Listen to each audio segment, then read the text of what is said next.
Hello, everybody. Hello. Good morning.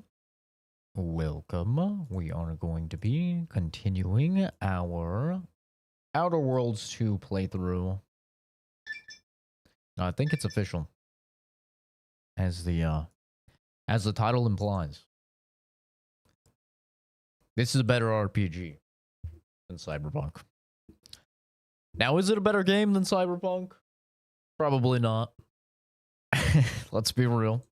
But as an RPG, man, this game finally is doing something that it feels like RPGs are just afraid to do these days, which is, oh, hey, the stuff that you pick at the beginning when you make your character actually is going to have a pretty big impact on your experience, and you're not allowed to change that stuff.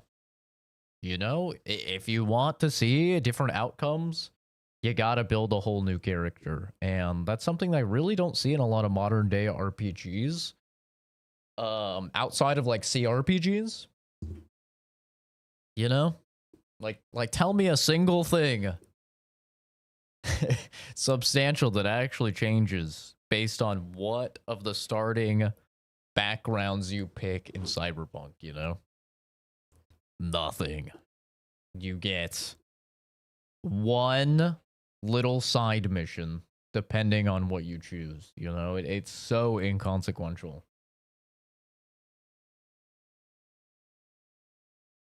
And same with all the endings of Cyberpunk. You know, they're basically all determined by what you do at the very end of the game. It's such a bummer, man. And it does just feel a lot of times like RPGs are just afraid to lock you in early and make you play the game in accordance with the character that you created. And Outer Worlds 2 doesn't do that, man, which I am loving. I have no medical. See what I mean? I have no idea. I don't know. Guy looks dead. I don't know anything about medical. Yep, that guy dead. It's my medical expertise. Hi, Chris. Hi, Animal. Hello. Did you finish the dispatch playthrough, Animal?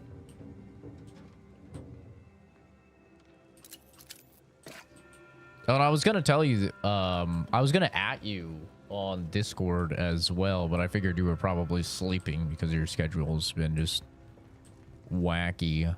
But on the Discord, I am actually streaming another playthrough of Dispatch, doing different decisions. So if you're awake and you see me in the voice chat and I'm streaming, I'm probably streaming Dispatch. That's what I've been streaming to like Oscar and Jason and Morningstar.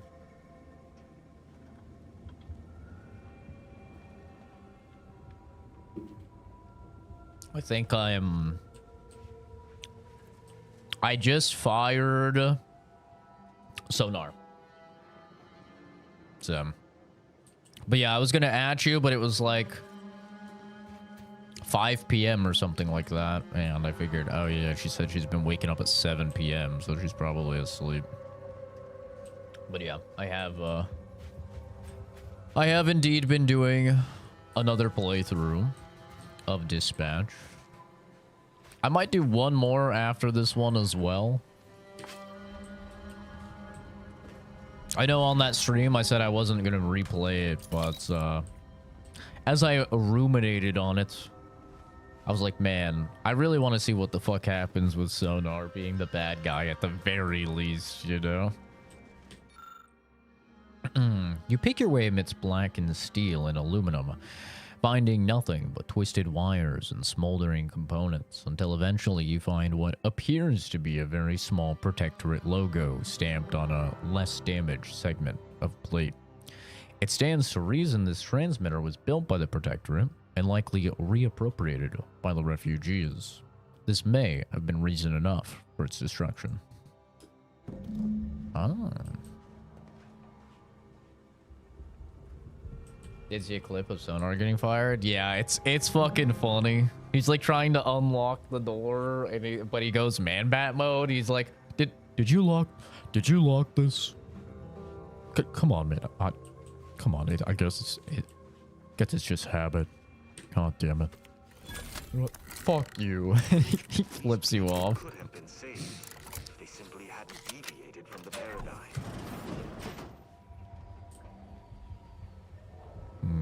Leaded marksman suit. Periscope helmet. Shit looks retarded.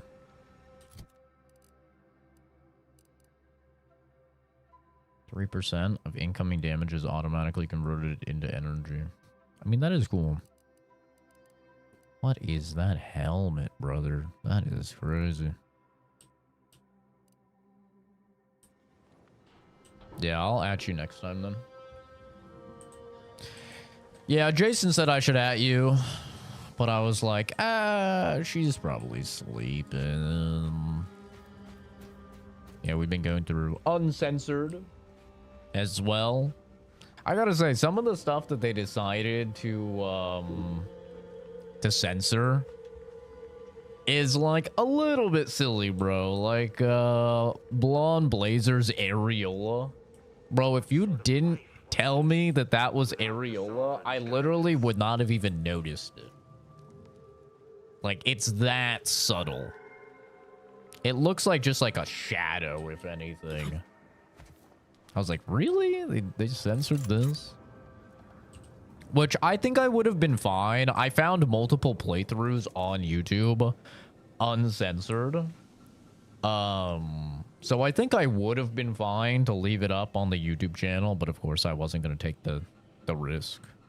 But there were like several playthroughs I found uncensored.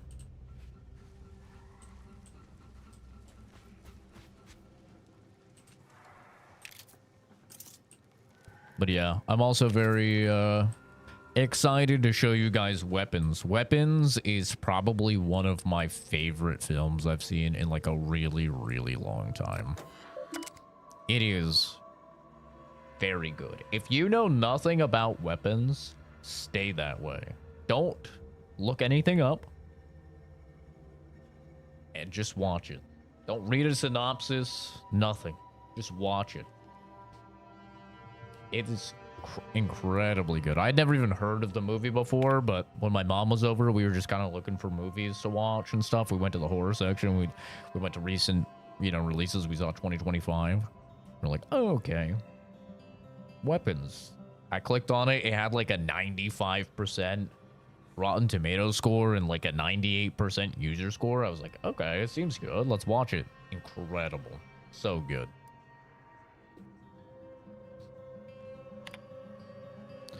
This is enough to live by for now, but it certainly won't sustain us. We must secure aid from an independent third party just to survive, and especially to avoid the baleful eye of the Protectorate. Ideally, what we've managed to collect shall be sufficient informational value to the denizens of the free market station. So many people that need to be roleplayed is crazy.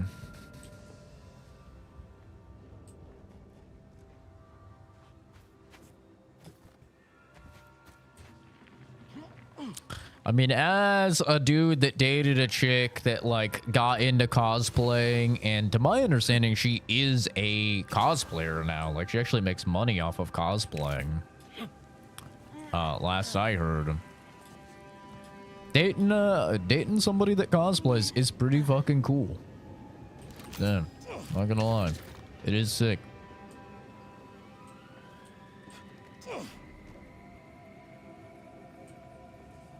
The thing is, if you're gonna date somebody that's like into cosplaying or something, you cannot be one of those like weak, easily prone to jealousy men or women. You have to be confident and you have to like not get jealous. Because people gonna check them out. People gonna ask for pictures with them, if you go to cons and stuff like that. People gonna be wrapping their arms around them or whatever. And you gotta just be okay with that. I know there's a lot of people out there that get very, they get really butthurt about stuff like that. Let me give you a pro tip. jealousy is not the key, bro. It's not a good trait. Most of the time, it's typically men that I see getting jealous, but some women do as well. Some women get crazy about it, but mostly I see it in men. And the thing with jealousy is that it comes from a lack of self-confidence. It comes from the belief that they can do better and that they, you know, maybe like are looking for somebody else and whatever. All jealousy ever does, anytime I've ever seen it, is it only serves to fulfill your fear. If you're afraid that your chick is going to leave for another dude, and so you're getting like very jealous whenever they talk to men and stuff, that jealousy is going to push your partner to be more likely to leave you for another dude. Okay? So I know it's easier said than done for a lot of people, but jealousy is not a good trait, man. Try and curb that. You will have much, much more successful relationships as a result. I used to be a very jealous person and a very controlling person. Back in high school, I remember like telling my girlfriend that like she couldn't wear certain things because I was very insecure. It's really where it came from. But I'd tell her that she couldn't wear certain things in public and stuff like that. And she never gave me any cause to think she was unloyal or anything like that.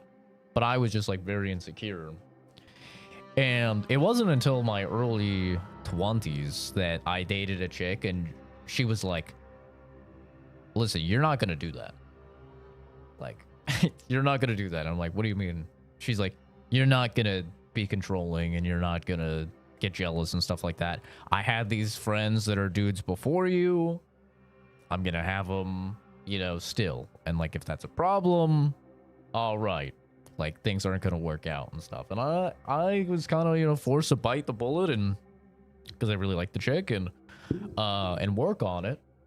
And just time and time and time again, she proved that she was loyal and that, you know, I could trust her. So ultimately what it comes down to is like, if you feel you can't trust your partner anyway, why are you with them? Right? End the relationship and move on. If you can trust them, you don't need to be jealous. They're going to take care of things. And I remember what caused me to realize that was this chick that had told me I wasn't going to be jealous and stuff like that. She was playing with the Overwatch with these guys, and one of them was streaming. And I pulled up their stream, and it was like 4 or 5 dudes, and she was the only chick. And of course, I'm sure you guys can imagine what happened, right?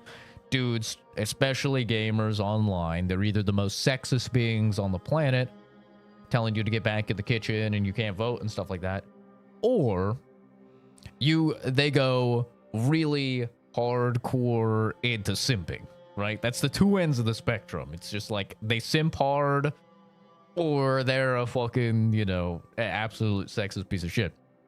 And these guys were on the simp spectrum. They were simping hard for her.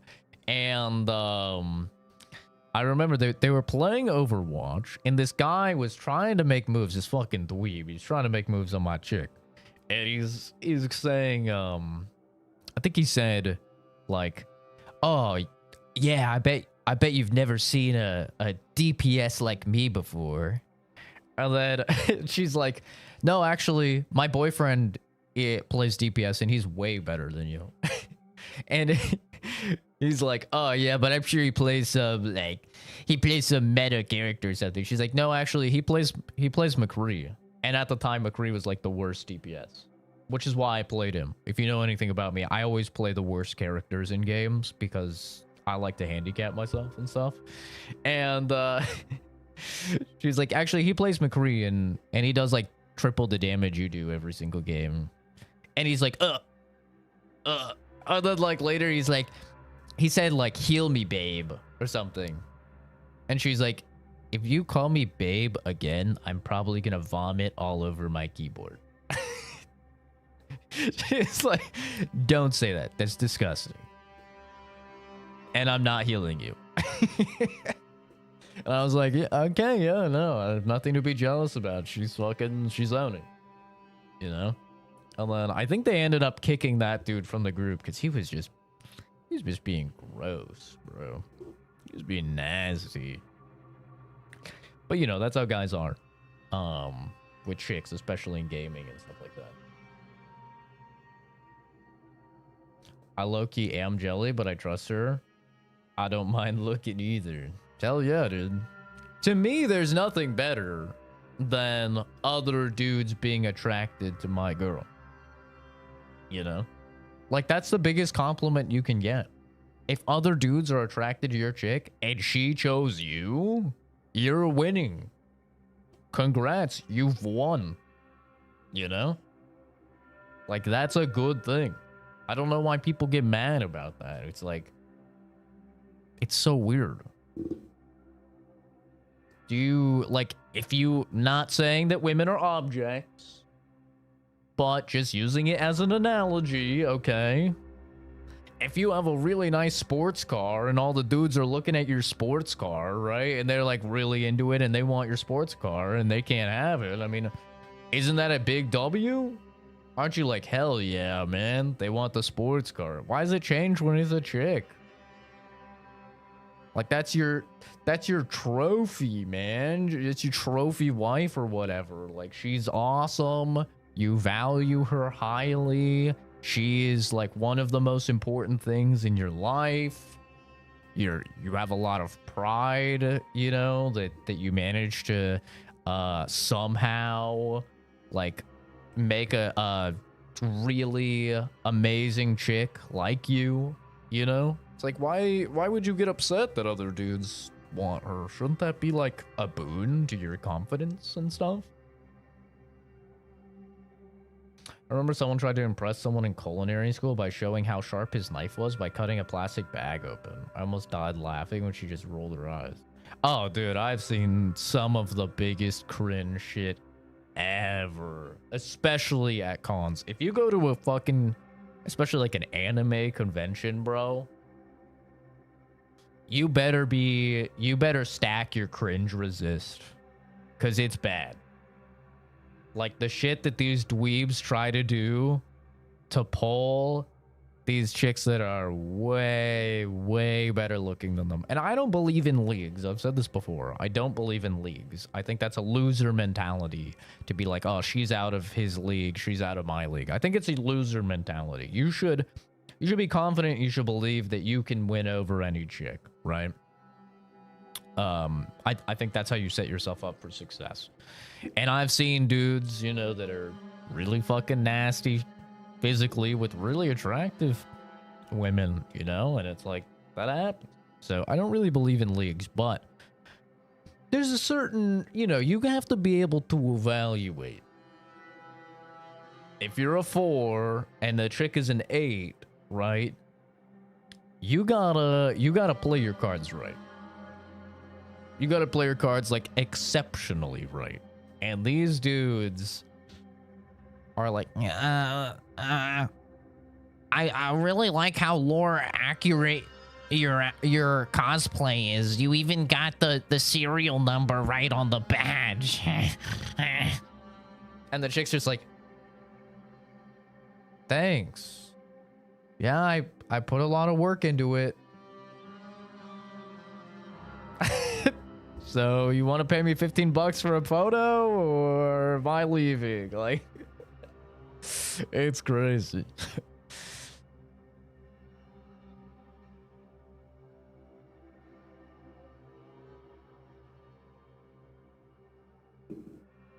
But yeah, just a little advice. Jealousy is not attractive. It goes for women as well. But for some reason with men, it's one of those things where it's like, it's a sign of masculinity. You gotta show ownership over your woman, and you gotta control, you know. If somebody's making her uncomfortable and, you know, she's not comfortable like standing up for herself or something like that, absolutely step in, you know. Probably have a conversation with her ahead of time and like talk about what she would want you to do in those situations, but like, absolutely.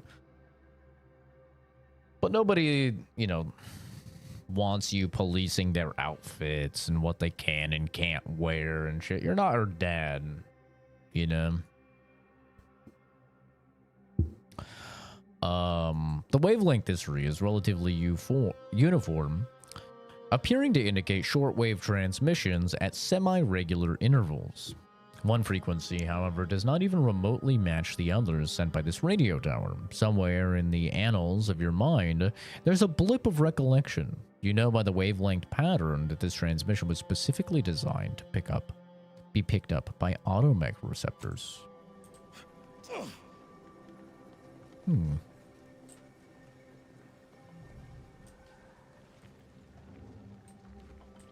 So they have protectorate technology, all of this shit to lure automechs here.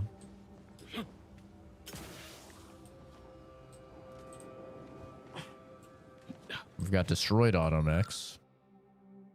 Automechanical is heavily damaged. The barrel of its integrated weapon is warped from heat damage. Possible to gauge what took it down or what it was firing at.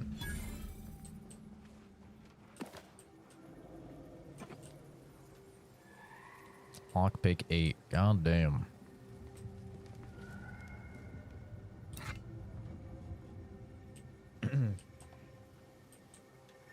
Love to be a voice actor.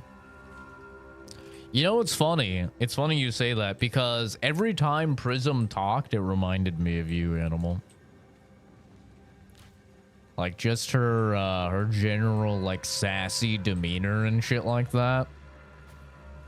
I was like, this is giving Animal vibes. I used to want to voice act. That's why I worked on so many voices. And I have so many voices and accents and stuff like that in my repertoire.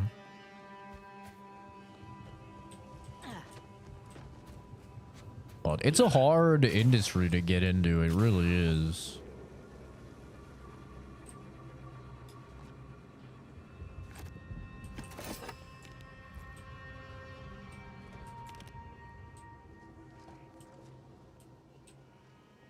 Basically like all acting, you know, you have to get very lucky.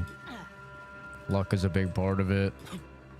Obviously hard work is important too, but gotta dedicate a lot of time.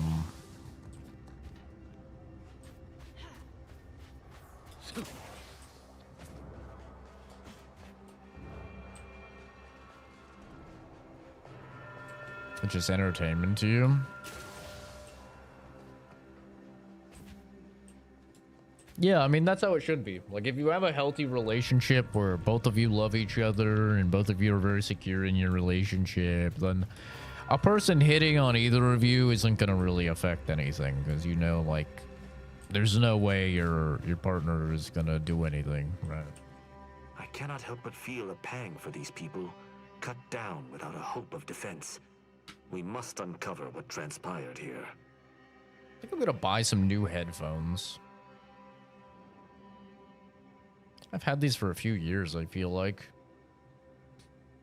Kind of down to get some new ones.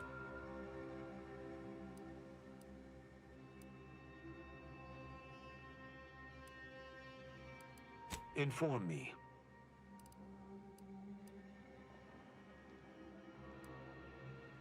I doubt it factored in their inadequacy in the face of a superior force. Assuming there was a superior force. The defenses seem pretty resolute in theory, but automechs are easily manipulated.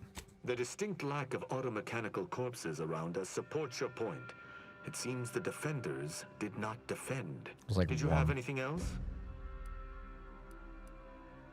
High power transmitter. Seems this base has seen its share of destruction. I maintain that it feels deliberate, judging by the still standing buildings. Was there anything remarkable about it? Protectorate. Good observation. Suffice it to say, the Protectorate would not take kindly to such a theft. Someone visited much carnage on this place while leaving few signs of their presence. Did you learn anything by examining the body? Large burn wounds consistent with a shock cannon caused by a dragoon's weapon? I ascertained the burn wounds, but I theorized plasma damage, not electrical. Seems I must brush up on my ballistic know-how. Destroyed automech deeper in the game. That automechanicals would fall in the camp's defense is logical. That there would only be one is not. Did you notice anything interesting about it? Shit. Pretty heavily damaged. Looks like it went down fighting. Meaning its combat protocols were active for quite some time before it was destroyed. Oh? I wouldn't expect a localized transmitter to harbor anything of note. Prove me wrong. Well, if you insist, someone tried to hide it, but the most recent signal was an emergency automech overrun. I don't believe I would have learned that on my own. Seems I underestimated you. That's exceedingly useful.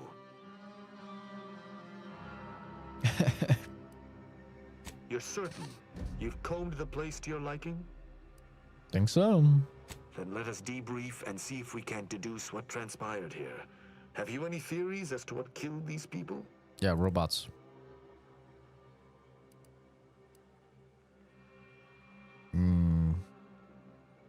They died by automechs. A good first observation, and one I concur with. Too little damage, no signs of traditional firearms. Have any theories about the automechs that did this? Yeah, it was really her butter knife bitch line with Coop where I was like, that sounds like something Animal would say. Animal would say, you butter knife bitch, or something like that. It's like, Prism kind of talks like Animal. The camp's automechanicals were reprogrammed to target the refugees. My thoughts exactly. How do you believe they were compromised? The signal tower. Why does it feel like you already know the answer and you're testing me? I may have a strong theory, but I do not have a definitive answer. Indulge me. How do you think the mechanicals were corrupted? Shortwave tower. It seems so simple, and yet it also appears to be the most probable outcome. I agree. The only remaining puzzle piece is why. Why go through all this trouble to eliminate a handful of isolated refugees? The original owners of that transmitter must have come to collect. Agreed. I do believe that relay is of Protectorate make, and the refugees most certainly didn't build it themselves. They were likely Protectorate as well. I hypothesize that they used it to listen in on Protectorate communications, then sold what they learned to Sub Rosa.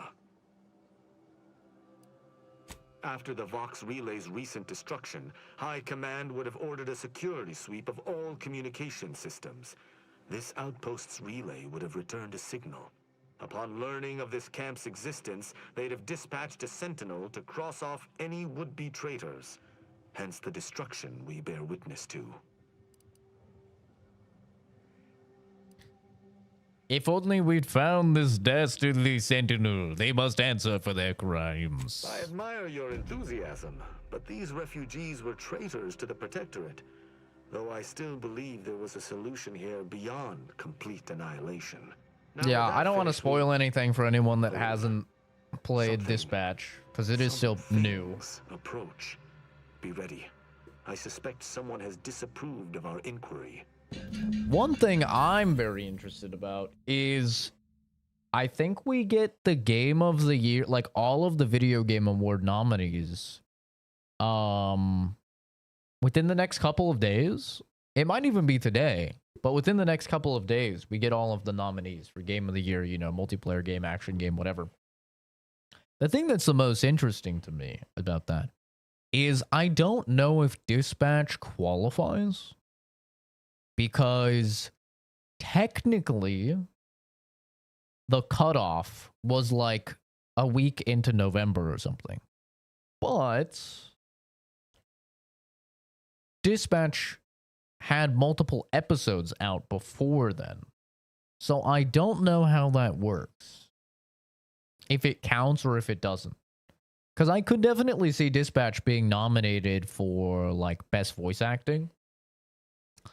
And Laura Bailey would probably get the nominee, I would guess. Like Invisigal would probably get the nominee. It's who I would probably pick out of all of the characters. She does like the most traditional voice acting, you know? But I actually don't know. Either way, though, people are going to be mad because there's just so many games. There's no way all of them can get properly, like, nominated.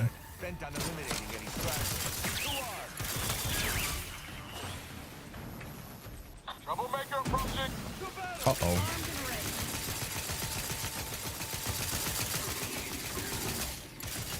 Electrical damage failing.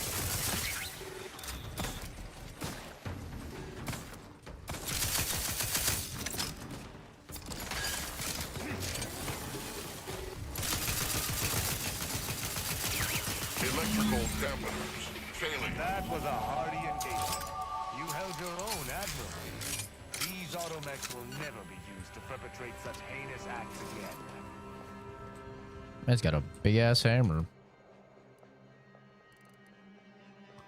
Damn, I'm so far away from lockpick 8.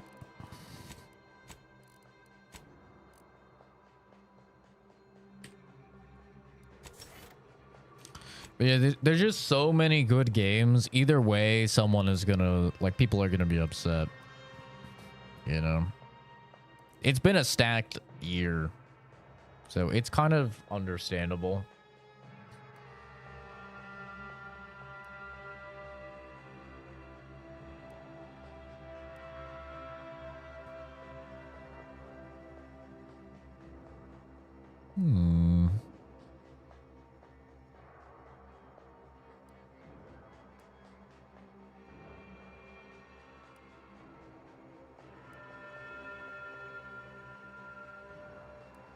What do we take here?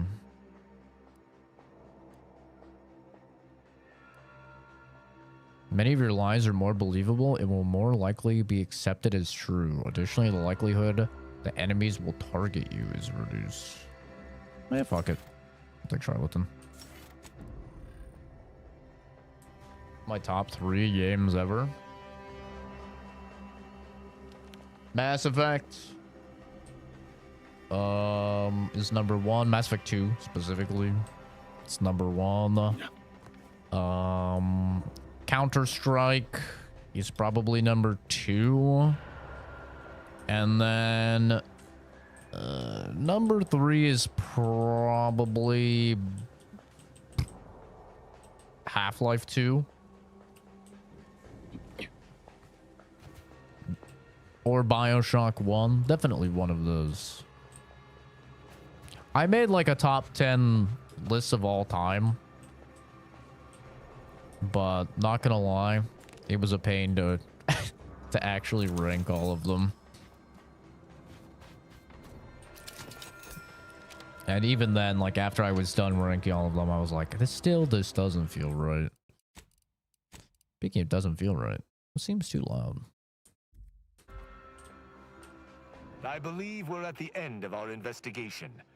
The prospect of sharing our findings with the broker didn't say isn't Fallout. terribly appealing. I love New Vegas in Choice. 3. I will locate my wretched Sub-Rosa transport and return to Free Market Station. Pleasure fighting But beside I don't think they're in my Be top sure 10. you return to Free Market Station to debrief with me. Despite our work here, I somehow doubt the broker would grant an audience to me alone.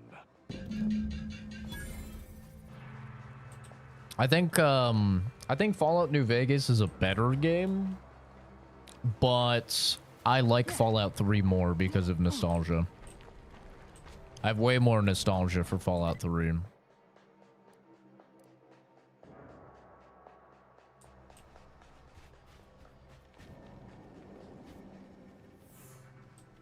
But I can still like realize New Vegas is better.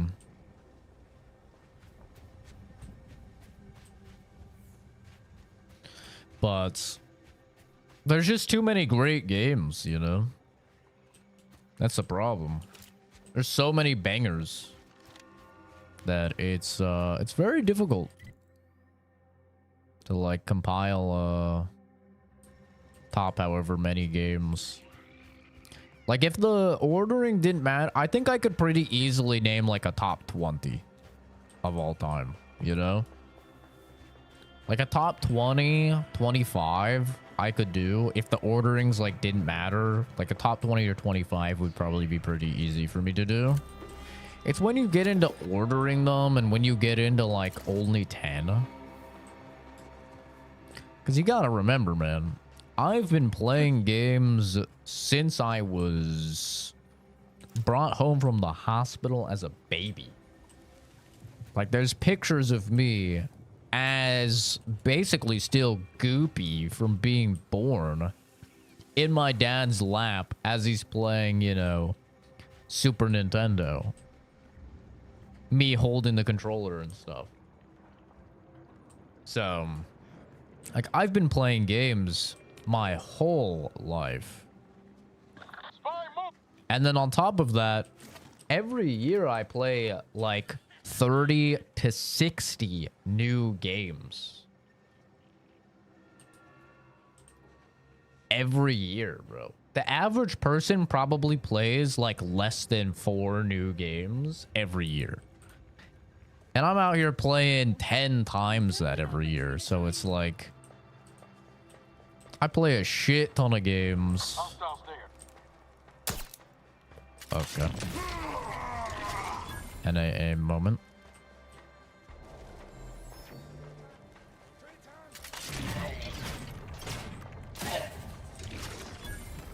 Hit him with the old dead eye.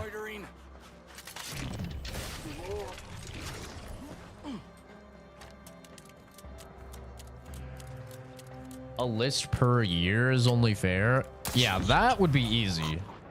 I could really easily do that. Because I already do that with the CZ Productions podcast, you know?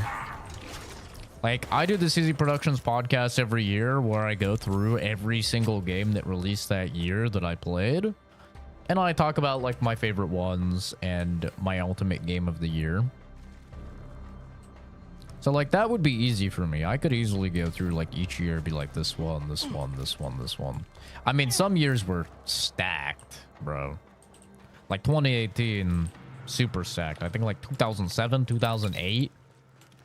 One of those was, like, turbo stacked as well. Like, we've had some very stacked years. This year will probably go down in history as one of the greatest years for video games. Like, this year has been insane.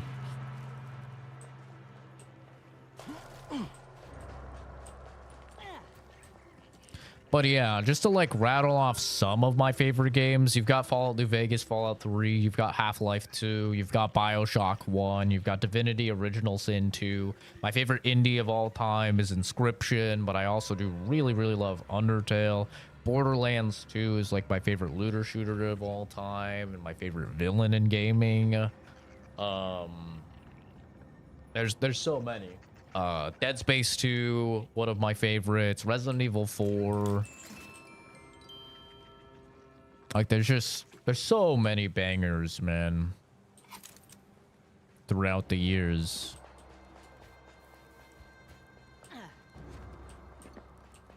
And then, like, if you're talking about just games with the best memories, you know, then easily like Halo 2, Halo 3 gets on there because of playing that with the boys back in the days. You got like the old Call of Duties, whether that's Black Ops 1 and first being introduced to, or technically World of War first being introduced to zombies, and then like Black Ops 1 fully doing zombies. Modern Warfare 2 for just like the stupid trick shotting and 1v1ing on Rust back in the day, you know. COD 4 probably would be in my list of like top 15 just because it is like so instrumental in the development of PvP shooters in general, you know.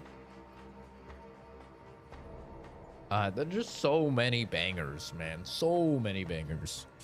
BioShock 1, I don't remember if I said that, but BioShock 1 definitely in the top 10 at some point, like somewhere, as one of the greatest twists in gaming, and just absolute banger. I've played that game a bajillion times.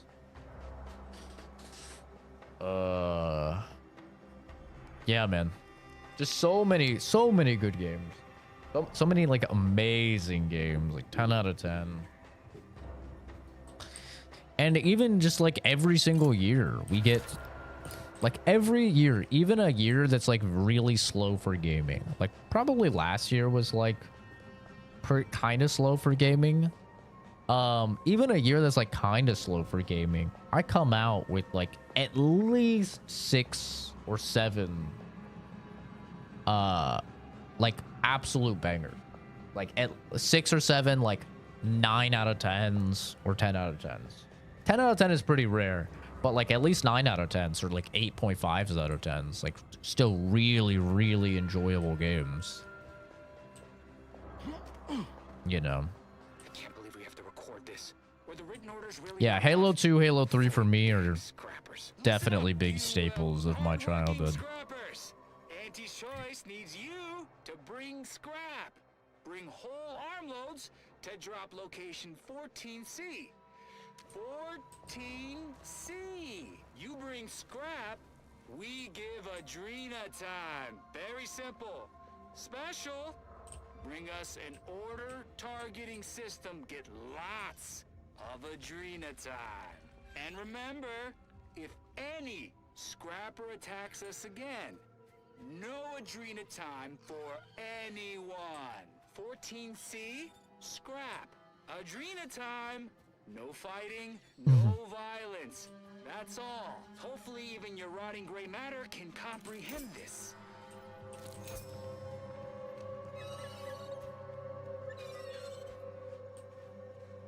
Yeah, top 3 is tough though. Top 3 very tough. I'm very confident Mass Effect 2 is my favorite game of all time. I'm 100% confident about that. I have no reservations about that. Now, once you get into 2 and 3 and 4 and 5, that's when things start to do. The waters get a bit muddied. Dude, DMC, my biggest fear popped up, and now I'm scared to advance, but I was really enjoying the game. DMC is great. DMC is very good. Definitely not like in my top ever or anything, but it is a very good game. Look alive, Commander. Well, we're exposed.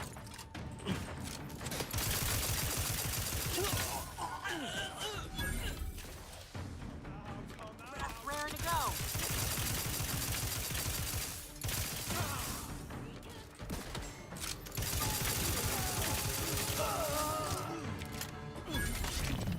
What's up, bitch? Ooh.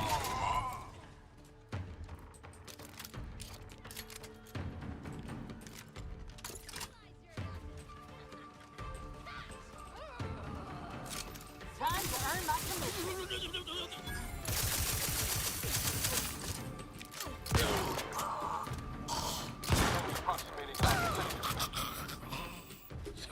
Oh.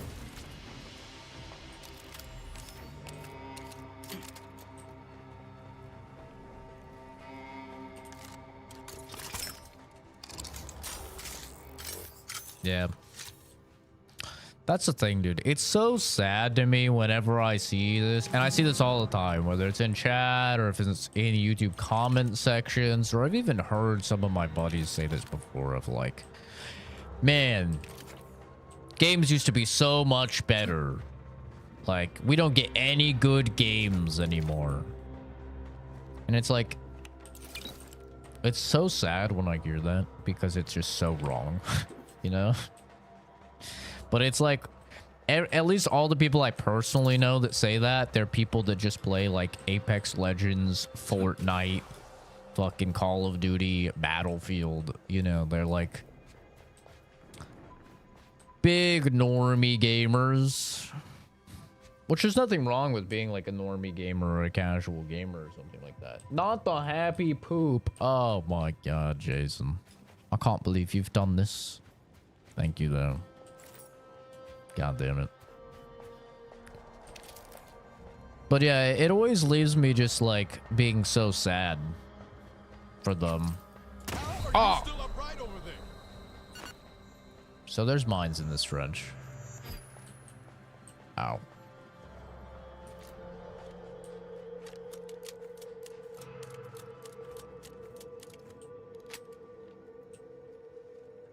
Got my lamps on an Oh yeah, for me it's just so sad, man. It's Like, there's so many bangers every year.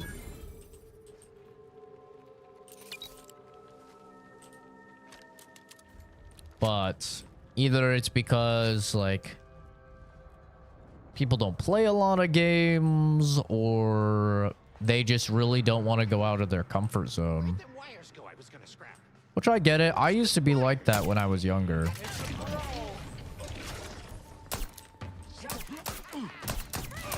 Oh my god. NA aim.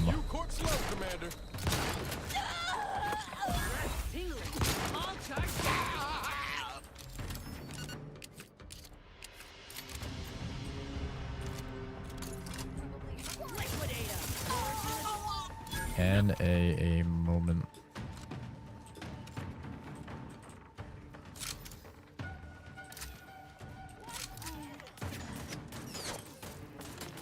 Toby.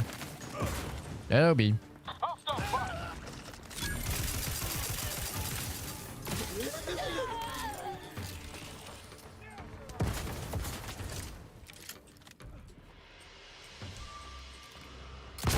Oh.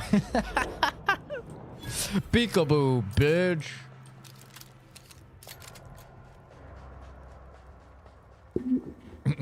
That's funny. But yeah, it's so sad. Like the people right now championing, people like Shroud and shit, championing for Arc Raiders to be game of the year. It's like, Arc Raiders is a really good game, man. Maybe even best multiplayer of the year. I think it could win best multiplayer of the year, but best game of the year? In a year this stacked, with literal 10 out of 10s, you think Arc Raiders is game of the year? Like, for me, that's just, you know, self-reporting that you probably don't play a lot of these games. And like, Shroud is 100% like that. Like, if you check his channel, it's like he plays fucking PvP, and he played like Mega Bonk, you know?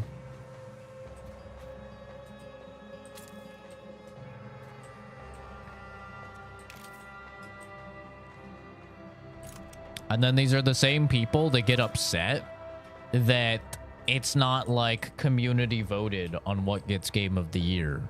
They're like, it should just be community voted game of the year. It's like, no, it shouldn't. Or else you retards would be able to choose. You guys that have played like one game a year would be able to pick it, you know? It's like that is not how the system should be at all. The only way, I said this to the other stream, but the only way I would be okay with a community voting system is if you had to link your PSN or your Xbox account or your Steam, whichever platform you're on. And then it would read your games played, it would read your hours played on the games, and it would read like the achievements that you have. And if you had like a decent amount of achievements and a decent amount of time played for most of the games nominated, then it would allow you to vote. That's the only way I would be okay with it, because like, you have these people that are saying Arc Raiders should be game of the year, and they haven't played Expedition 33. They haven't played Split Fiction. They haven't played Kingdom Come Deliverance 2. They haven't played Death Stranding 2. They haven't played you know, Dispatch now. They haven't played like any of these other games that are being nominated. Silk Song, Donkey Kong Bonanza, right? And yet they're like so opinionated despite knowing nothing. And that's like the part that boggles my mind the most, I suppose, is like how opinionated people can be and how passionate people can be about something that they're extremely misinformed on, or just in this case not even misinformed, just uninformed on.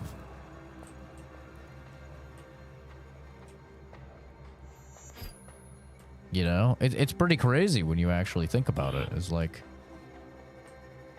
how can you be so passionate about something that you don't know? I don't get that. I could never. Like, if I'm uninformed on something, you know what my opinion is on something? I don't know. Yeah.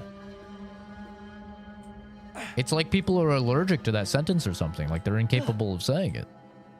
It's like, nah, bro. I don't know. There's nothing wrong with not knowing.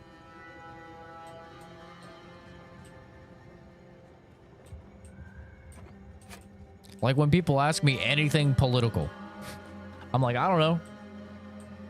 Like, well, what are your thoughts on this? I don't know. I haven't read up on it. I don't care about it, so I haven't read about it, you know?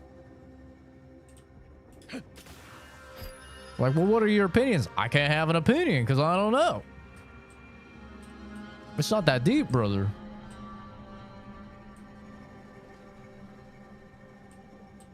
If I don't know everything about a situation, then I really cannot have an opinion on it. I don't feel like I can. I don't feel like people should have an opinion on things if they don't know what the fuck they're talking about. Can't remember. Just digging now.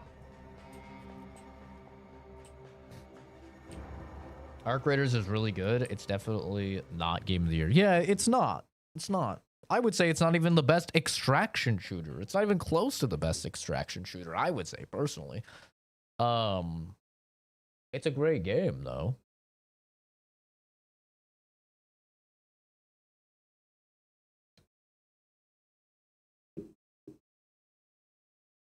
For $4, you could have a field day.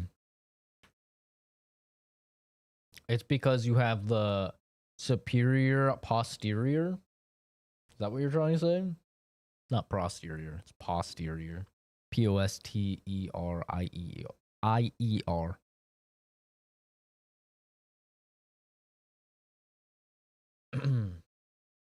But you're goddamn right. I am cheeked up. I am fucking cheeked up. I love how Reyna was such a naysayer about me being cheeked up. She's like, he's not cheeked up. He's not cheeked up. He's got a small ass. He's just saying that. She sees one picture of my ass, and now she's like, okay, yeah, he does have it. Yeah, he has a dumpy. How many times do I have to tell you guys? I don't lie. I'm autistic as shit. I don't lie. Okay? I don't bother with stuff like that. I don't lie because I don't think about how things I'm gonna say are gonna impact your feelings. Okay? That's required for lying. Because you have to know that you shouldn't say something because it will elicit a certain response. I don't think about that. I just say the truth. I see an unfriendly. Yet I'm still doubted. There is still doubt among ye. There are doubters out there. I prove myself time and time again.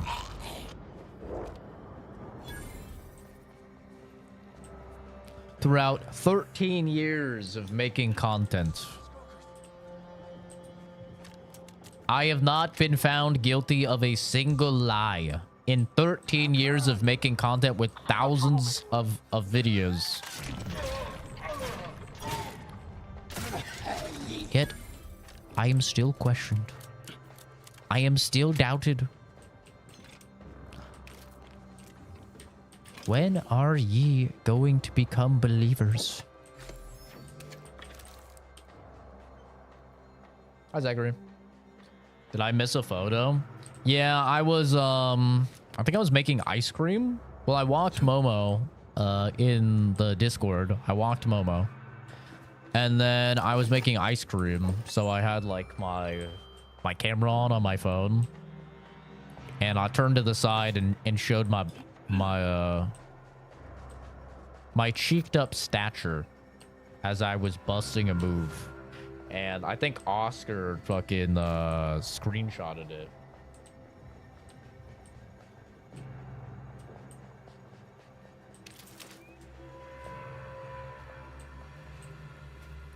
And he sent it to Reyna. And then Reyna was like, oh, I guess he does have what he actually does for his small frame or something. I don't remember exactly what was said, but I bet you I can guess game of the year next year. I'm 75% sure, I know what it will be. All depends if GTA gets delayed or not. Actually, GTA might be coming out past the deadline because it's coming out November, what, 19th? That's actually past the deadline, so GTA can't even be Game of the Year next year. I think the deadline is like November 5th or something like that.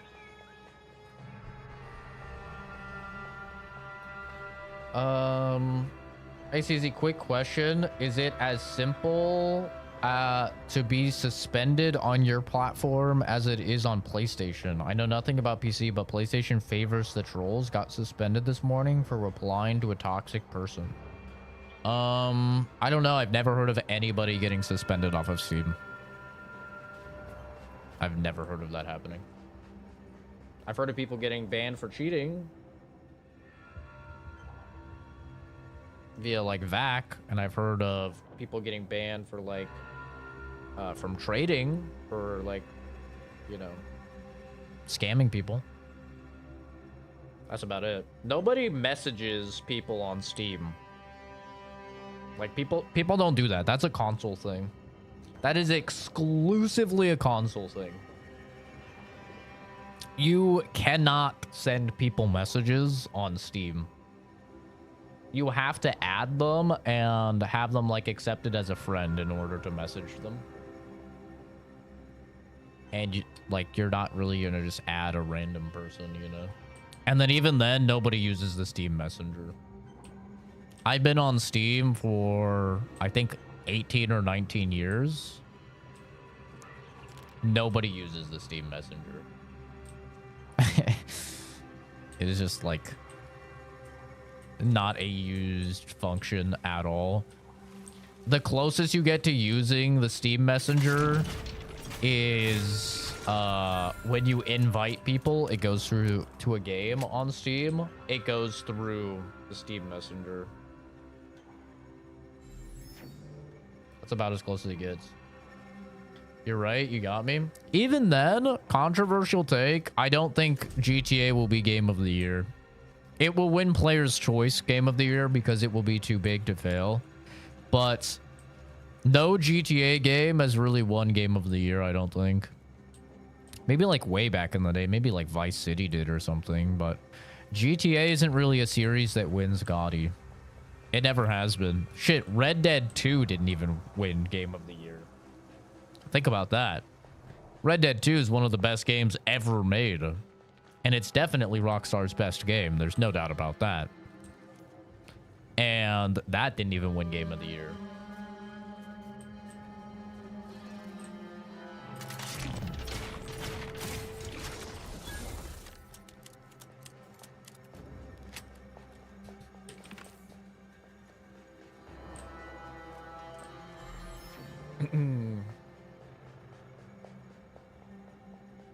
I got thousands of dollars on a PS account over the years, and I get suspended for saying, "Why are you projecting?" So pissed right now. Yeah, that's rough, man. It's rough. I just wouldn't even interact with people, honestly. It's not worth it.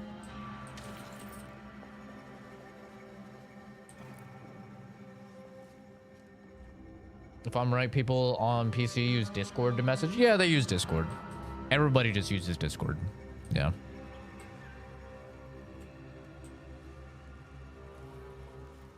That is the standard for sure.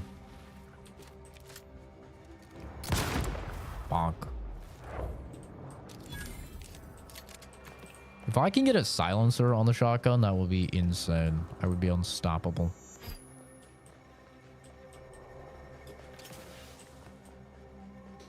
What would it cost me for a decent setup? Not for streaming, but to hold and run games. Depends on... There's a lot of factors. So it depends what type of resolution you want to play in. It depends what type of frame rates you want to play in. It depends what type of games you're going to play. It depends what type of settings you want to run on those games. I'd say if you want the standard for PC, which is 1080p, 60 FPS. That is the standard, despite what people will tell you. That is, if you look at like Steam hardware survey, which shows what the average PC gamer is using, that is still the standard. It's 1080p, 60 FPS. Then you could easily acquire a PC that would play 1080p FPS or 1080p 60 FPS in all of the main titles with like, you know, medium high graphics for like $700, $750. That would then have a bunch of upgradability if you wanted to like try and shoot for 144 FPS because you get a higher refresh rate monitor or something like that.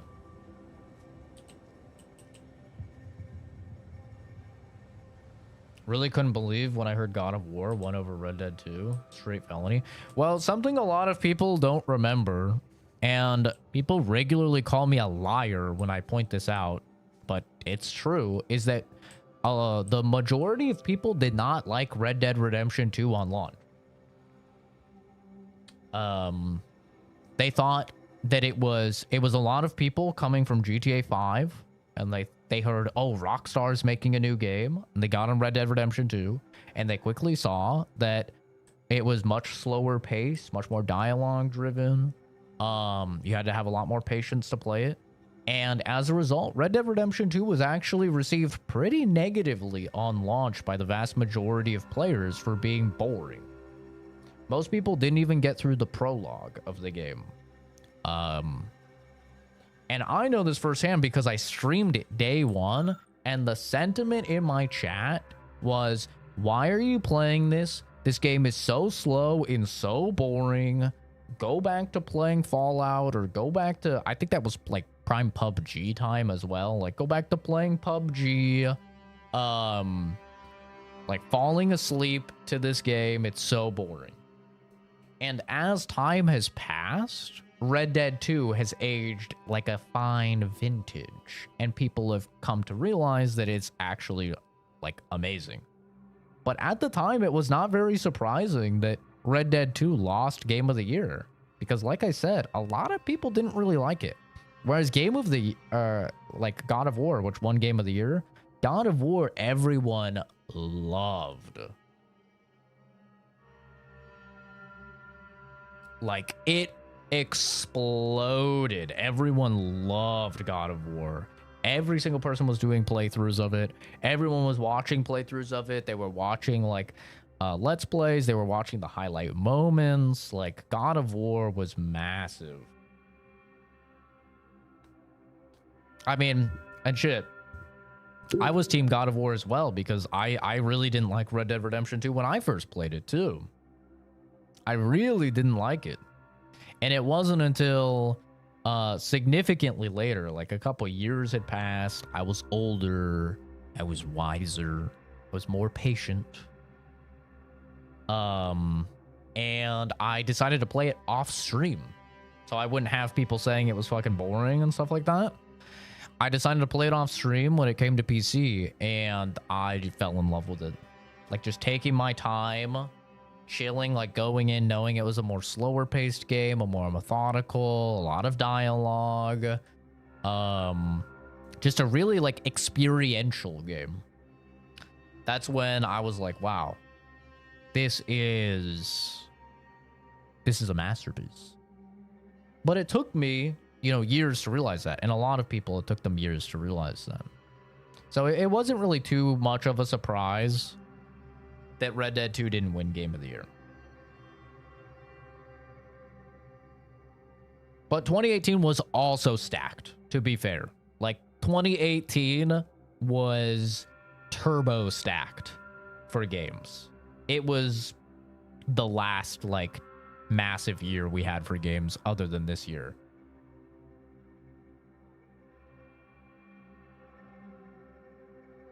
Yeah, Red Dead didn't get the love until like around COVID. Yeah, because people were stuck in their fucking house, and they had nothing to do, and they were bored out of their mind, and they're like, what's a really long game I can play? And it's like, here's Red Dead, which is like 100 hours, you know, conservatively.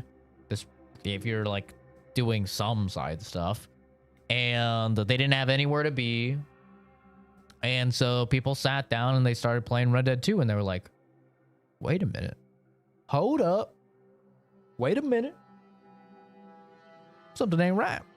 I think I was wrong. I think this game's fucking fire. And yeah.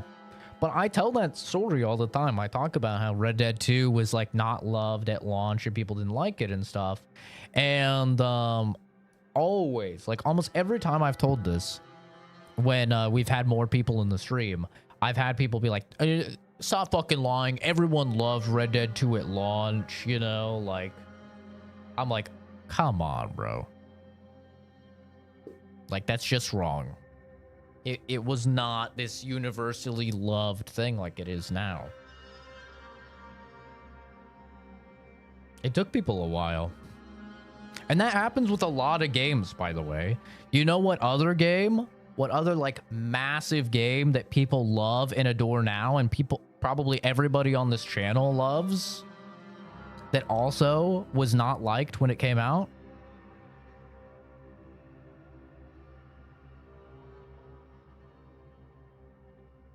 Fallout New Vegas. Fallout New Vegas received very mixed reception, and a lot of people really did not like it. They said that it was just a reskin of Fallout 3. It should have just been a DLC for Fallout 3. It didn't review very well. And as time has went on, now people realize New Vegas, the GOAT, you know? It's amazing. But like sometimes this happens with games. Like, sometimes a game comes out and people don't really appreciate it very much, or they don't like it, whether that's because it launches in a bad state. A good example of that is Days Gone. Days Gone released in like a really, really bad state on launch and was pretty universally hated. And then once they fixed a lot of the technical stuff and people started playing Days Gone has a very rabid, like, online fan base now. Like, now people really like Days Gone. But at the time, like, everyone was shitting on Days Gone and making fun of it, and all the videos were making fun of it. You know, so sometimes it is a situation where, like, the game is just really broken at launch, and that's why it doesn't get the love. And sometimes it's just that, you know, people aren't really in the state of mind where they don't realize how good it is.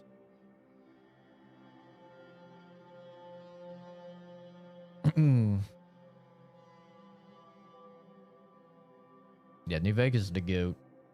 Sorry, I feel Death Stranding story was on par with Red Dead Redemption 2, possibly even better in its respective way. I love Death Stranding. It's also another game you have to be very, very patient for. But I do think Red Dead 2 is better. Just because the... I just think the emotional bits hit way harder in Red Dead. Even though you know all of them are coming if you've played Red Dead Redemption 1. Like, you know, okay, we have never seen this character. We've never seen Arthur. You know, we've never seen Jose. We've never seen Lenny. Like, we've never seen these characters in Red Dead Redemption. So they're probably gonna fucking die, right? And you know that, like, going in. It still, like, hits you in the damn gut. Stand broken, and you just...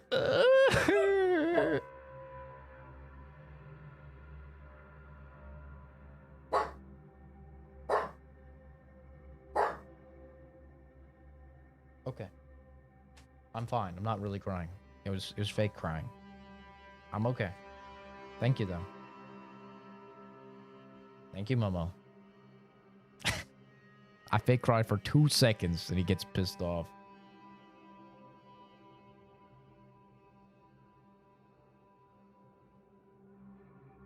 Death Stranding is definitely more unique. Yeah, I'll give you that. It was a brain teaser. Like, trying to put together the storyline of Death Stranding.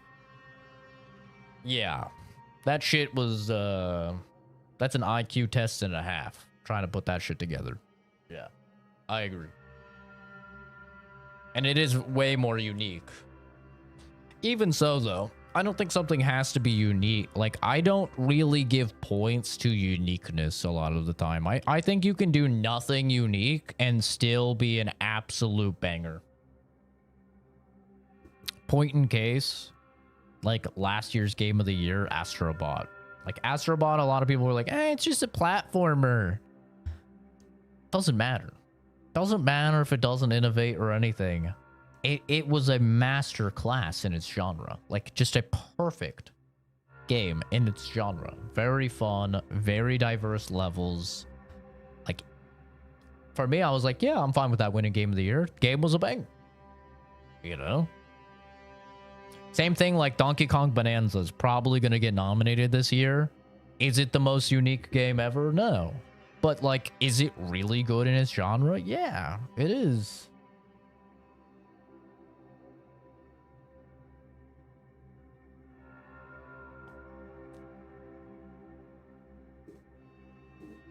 You never heard of Astrobot until Gotti? Well, that's because you have an Xbox, right?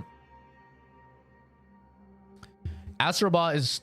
Like, anybody with a PS5 knows Astrobot because literally when you get the PS5, you get a free game with Astrobot in it that teaches you about the PS5.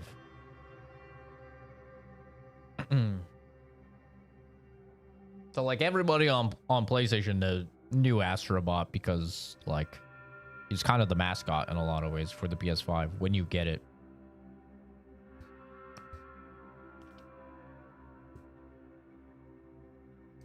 Soma or Prey in the background. That's some crazy shit to fall asleep to. Another of games were starting to run out of ideas and get repetitive. Death Stranding was that curveball. Yeah, and Death Stranding is a good example for like how one game can resonate with a bunch of people and a bunch of other people can fucking hate it. Like when I was playing Death Stranding 2, this year, there's so many people in chat just being like, this game's so boring. It's just a walking simulator. I can't believe you're just walking. You know, and they just don't get it. And that's fine. I feel a little sad for them. They're probably the type of people that like can't appreciate a good hike. But yeah, it's a little sad.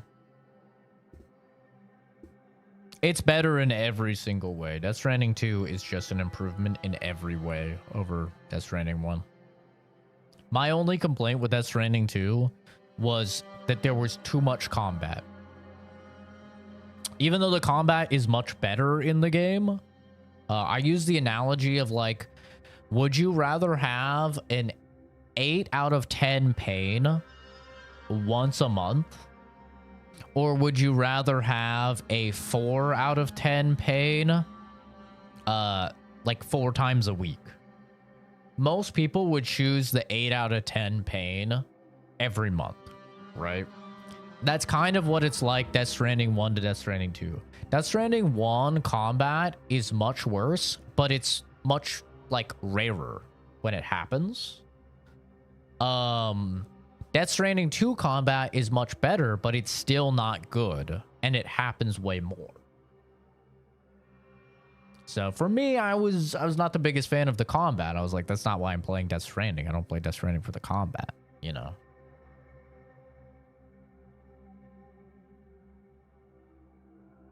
Death Stranding is still slept on to this day, in my opinion. Death Stranding 2 isn't even talked about enough, I feel. Oh, it'll be nominated.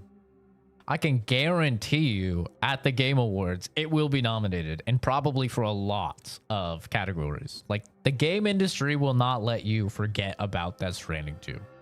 I can guarantee you. They love Kojima. All of them. They love glazing Kojima. It will 100% be up there. Probably for best performance.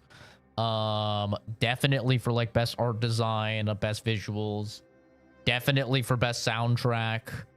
And I would not be surprised if it secures one of the nominations for Game of the Year. It won't win, I don't think, but it will probably secure one of them.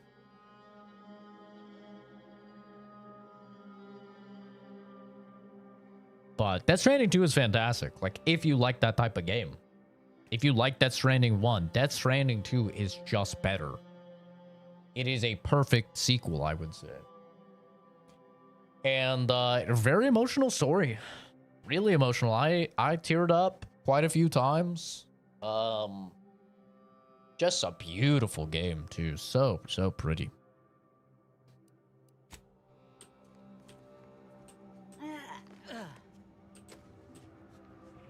But this is what I mean when I say, like, there's so many bangers this year. Like, I actually have no idea. Like, what would win Game of the Year? I have no clue.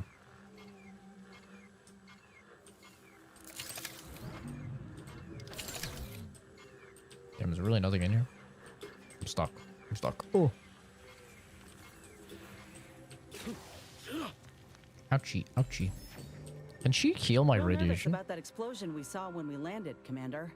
If this were deliberate, this whole place is liable to turn into a powder keg. Yeah, probably.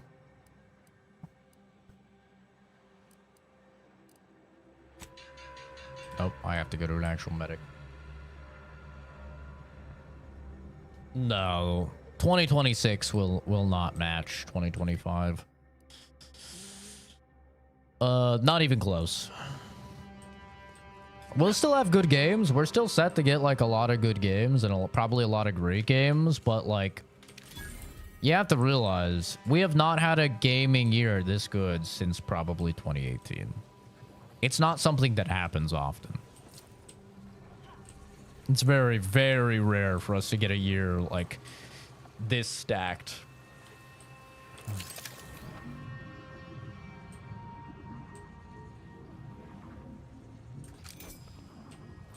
No, 4 years since this war began. Can't rightly recall. It's a struggle to keep track with the constant threat of bullets ventilating your brain pan. And another run-in with those brigands. Caught us unawares while out on patrol. The order is hard enough to contend with. Now we got them too. It's enough to make a man weep. How many good soldiers have you lost out in those law-forsaken wastes? Every time we send a patrol out, we count ourselves lucky if even half of them come back. And now, it's my squad's turn. Chances are this will be the last you'll ever hear of me. Tell my wife that, law help me. Just tell her I love her.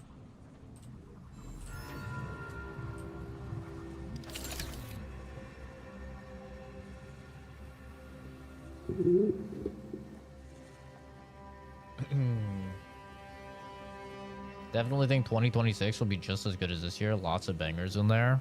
Is there? Is there a lot of bangers in there? I mean, we looked the other day. The only stuff like that, like the big stuff is like new Resident Evil, which I'm very excited for. I love Resident Evil. We got new Resident Evil. We've got new Code Vein, new Neo, which those are like usually 7.5 or 8 out of 10 games, right? Nothing crazy. Like they're big games, but they're not like blowing your mind type of games, you know. Crimson Desert, which like I'm still on the fence about. I still don't believe. It seems like one of those fake games to me, but we'll see.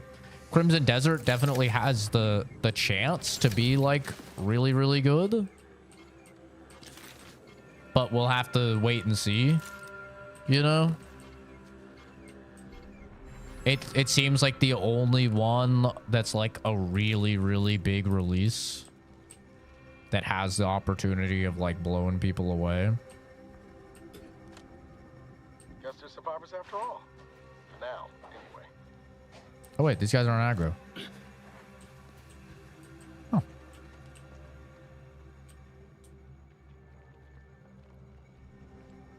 So far, I think Battlefield 6 or COD 7 will take it. They have the most advertisements. We'll take what? Game of the Year? They won't even be nominated for Game of the Year. Either one.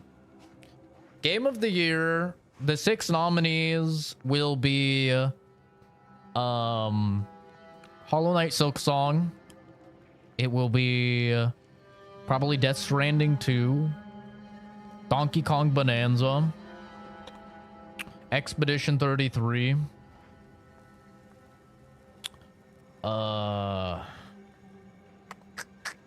Did I say Split Fiction? I feel like Split Fiction might get in there. The 6th slot is kind of up in the air, but I feel like it'll be Hades 2.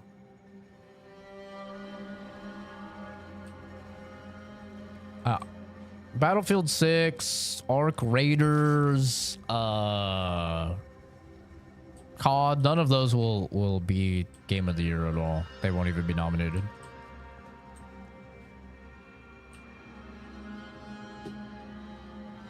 Have you checked out the campaign? It's completely different from the game I grew up playing. I mean, it has been for years, right? For many, many years, Call of Duty has just been Fortnite for older people. Dispatch won't be in there because I think they go by the release date of the final episode, so they didn't make the cut. Unless they've changed how they do things. That's how they used to do things before. I think the cut for Game of the Year nominations and stuff was November 6th. I think. Here, I can Google it. Cut off for the Game Awards nominations. They're announced on the 17th.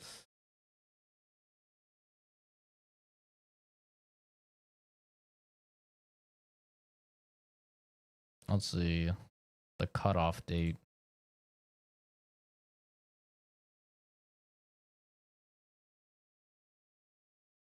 Last year it was the 23rd, actually.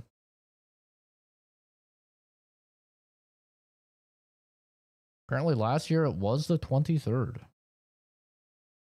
So maybe it does squeak in. Dispatch won't win Game of the Year, though. I think it will get nominated for sure for Best Performance.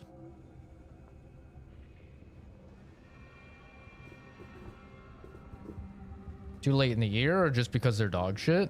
I don't think they're dog shit. I don't think Arc Raiders is dog shit. And I don't think Battlefield 6 is dog shit. I haven't played Black Ops 7, so I can't give an opinion on it. What I played of the Black Ops 7 beta was pretty fun.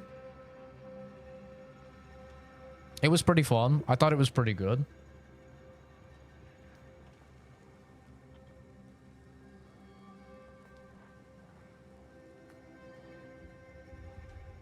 So I don't know. But definitely not Game of the Year worthy.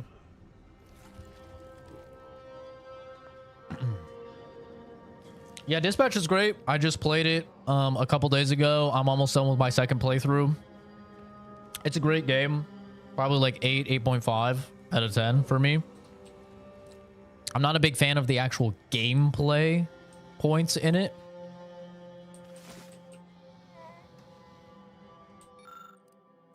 But the story is incredible. The voice acting is obviously goated. Telltale Walking Dead is great. Yeah, it's probably like my first or my second favorite type of that type of game with The Wolf Among Us. Ghost of Yotei? No, I don't think Ghost of Yotei will be nominated for GOTY. I think it's pretty set in stone what GOTY will be. Like, I think it's pretty set in stone. Yeah, let me write it down so I can remember. Okay, so number one, obviously, Expedition 33, right? Number two, obviously, Silksong. One of these two will win. Like, I would bet probably $1,000 on one of those two winning Game of the Year. I'm that confident. Like, one of those two will win. Number three, Hades 2. Hades 2 definitely will be nominated. If you look on Metacritic, Hades 2 is actually the highest reviewed game of the year. It is massively positively reviewed. Even higher than Silksong and Expedition 33.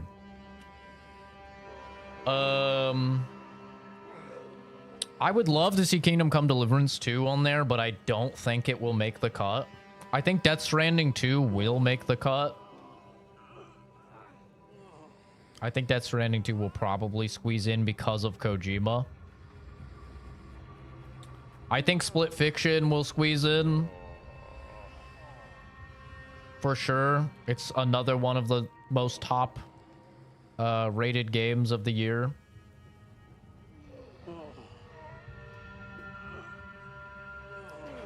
And number 6. Number 6 is kind of the wild card.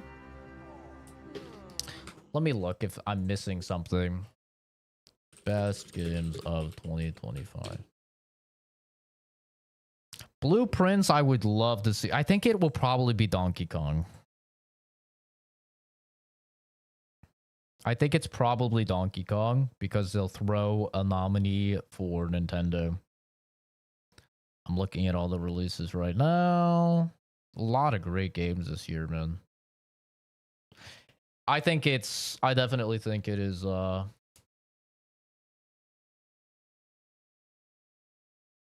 let's look at Metacritic. So, number 1 reviewed game, not counting the Switch ports of stuff because that doesn't count. Number 1 reviewed game with a 95 on Metacritic is Hades 2.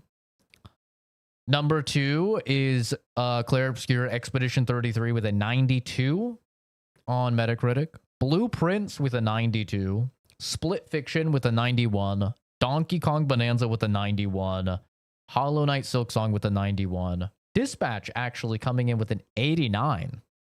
Surprisingly, I did not think it would be that high. 89, so it's tied with Death Stranding 2 with an 89. But that would be my guess. My guess would be Donkey Kong. DK Bonanza. So these are the 6 I think will be nominated. I think we've got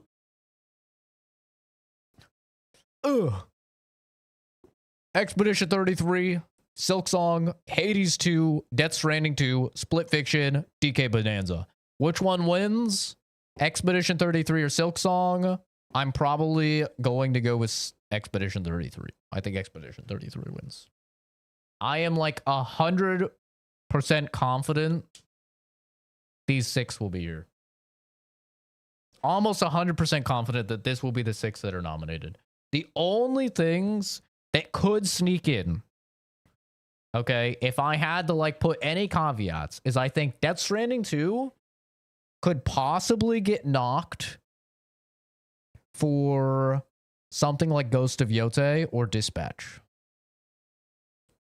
That is like the only possible thing that I could see getting swapped out. But even then, I think this is pretty set in stone. And yeah, I think it will be Expedition 33 that will win. But honestly, if any of those games win, they deserve it. I haven't played DK Bonanza. It's the only game in this equation I have not played, is DK Bonanza. I've played all of the other ones and put a lot of time into all of the other ones. Unlike most people talking about this. Most people talking about this have like barely played them. I've played all of them. I don't think Arc Raiders comes in. Dispatch does have a couple of streamers. Yeah, they have Jacksepticeye and they have Moist Critical. And funny enough, Moist Critical is the best character in the game. Like, he actually does a fantastic job. They also have Alana Pierce. Haven't heard anything about Silksong like 3 days after it released. It doesn't matter. You could say the same thing about Astrobot, right? And Astrobot won Game of the Year. Most people hadn't even heard of Astrobot until the Game Awards. Most people like thought it would be Wukong.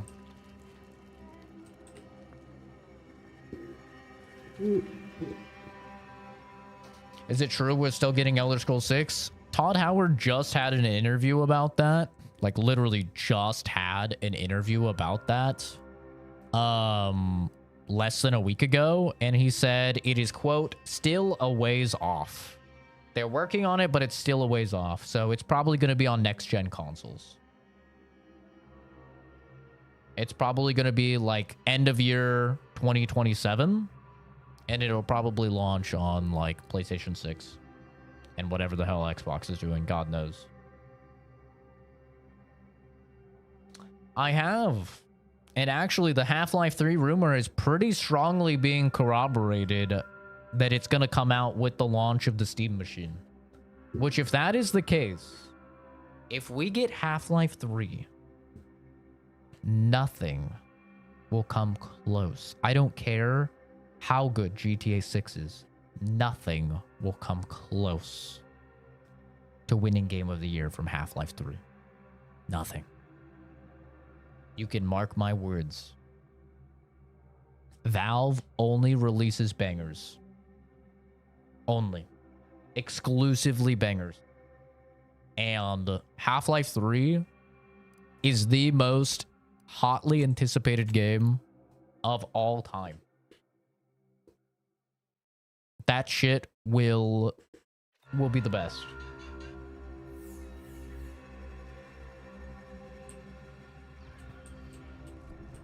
No doubt in my mind.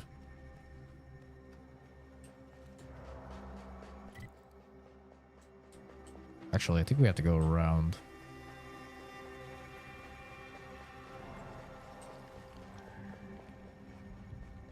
Needed a show to bring back all the money that they lost. Bro, you're forgetting also how much they were lost on Starfield. Starfield was a fucking train wreck. They haven't had a game that was positively received in a decade. Ah, you've returned in one piece. Did you perchance acquire those precious items we spoke about? Oh, don't you worry about that. Come now, hand them over. Ah, yes. Beautiful, beautiful.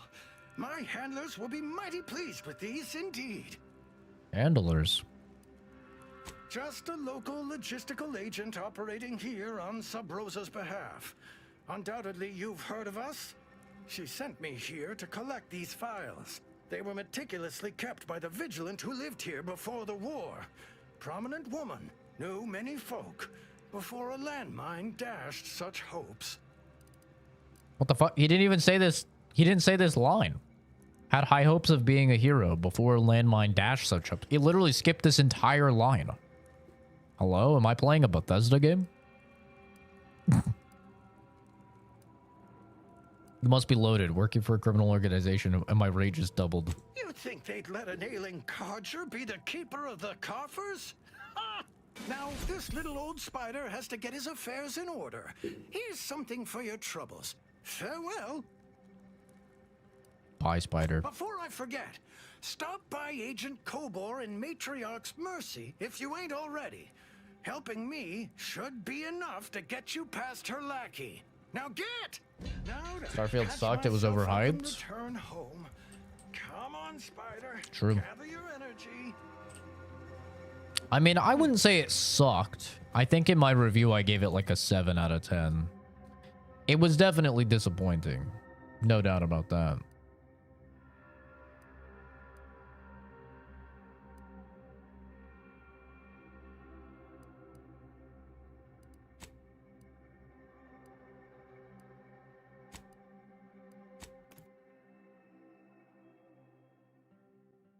Fraudulent release of the pre-order for 76, bro. They made the statue big enough. These guys, Bethesda releases fraudulent shit for every launch of their game, I feel like. I can't wait to hear the controversies with that Fallout New Vegas bundle they just announced. I can't wait to see how they fuck that up and completely send people to wrong things. A real Bethesda classic. I can't squeeze through there? That's kind of silly. Fucking invisible walls. God damn it. I'm fast travel down here. If Valve nails the price of the Steam machine, I think it could be huge. We'll see, man. My only worry about it is the 8 gigs of VRAM. 8 gigs of VRAM is not a lot for a PC these days, bro. Like, I would never, ever recommend somebody to build a PC with 8 gigs of VRAM in today's day and age. When we pretty regularly have games eating up 16 gigs of VRAM. Fucking double isn't enough for a lot of games these days. I would never recommend 8 gigs of VRAM. But, I mean, we'll see.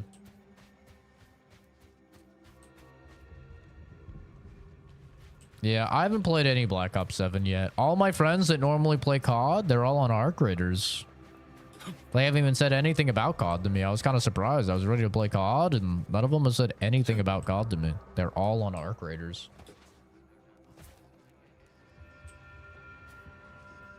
Kind of crazy how much ARC Raiders is popping off in the more casual demographic.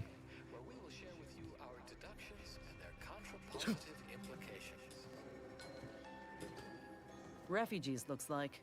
And after that strike, there'll only be more at the gates. Another refugee? Just a moment. Allowing anyone into Matriarch's mercy unprocessed will upset the precarious ratio of refugees to aid. We should have an opportunity for placement in approximately Back-to-back flops. 7.85 days, presuming no unforeseen alterations. No, Bethesda has had back-to-back-to-back, depending on who you ask, to back flops. Bethesda, like, for me personally, Bethesda has not developed a good game since Fallout 3. Like, genuinely. I'm not a big Skyrim fan. I think Oblivion is better. I think Morrowind is way better. And I'm not a big Fallout 4 fan. So, like, to me, they haven't made a good game since Fallout 3. Some people really like Fallout 4. So, like, if you like Fallout 4, then it's been a decade since they've made a good game. But after Fallout 4, they did what? Elder Scrolls Online, I think, which is ass. It was ass. I think it's better now. And they did Fallout 76, which was ass. And I think it's better now, but it was ass. And then they did Starfield, which is ass. So, like, it's been a minute.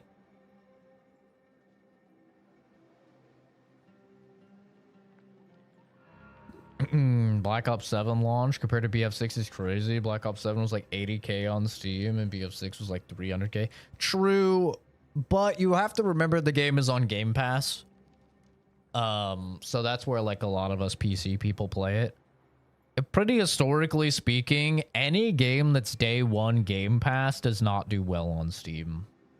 It's very, very rare. It's happened before, but it's very, very rare. Like, the vast majority of the time, us PC people just play it on Game Pass.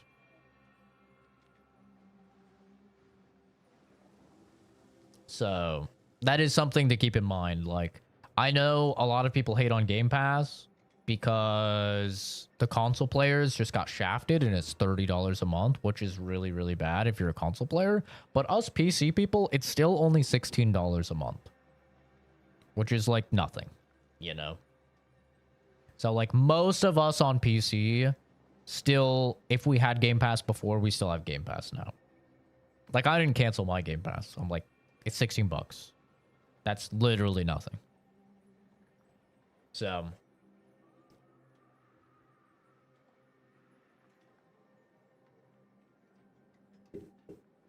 but there's no doubt, like, Battlefield 6 went crazy. It definitely did. Also, though, just regularly speaking, Battlefield has been more of a PC release. Like, more of a PC game. And Call of Duty's always been more of a console game. Just generally speaking.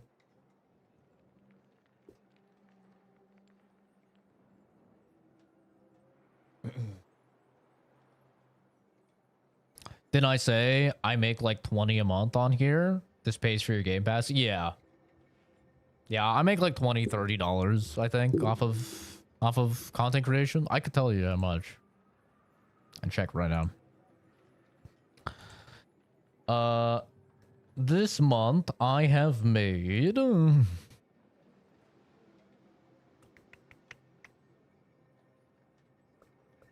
$31.39. So, I guess a little higher. But yeah. Pays for my Game Pass.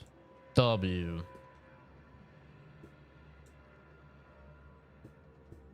Don't spend it all in one place. Yeah. I always just think of things in like my hourly rate when I'm going to buy things. I don't know if that's what you guys do or what. But when I break things down to like my hourly rate for my job, it makes it easier for me to determine like if I should buy something or not. So like $16 for me is like almost nothing for my hourly rate. So it's pretty inconsequential, I feel like. But you know, if you're making $16 an hour, it might be more for you. Even then, I mean, if you're making $16 an hour, like you get access to all of these games day one. It's pretty, you know.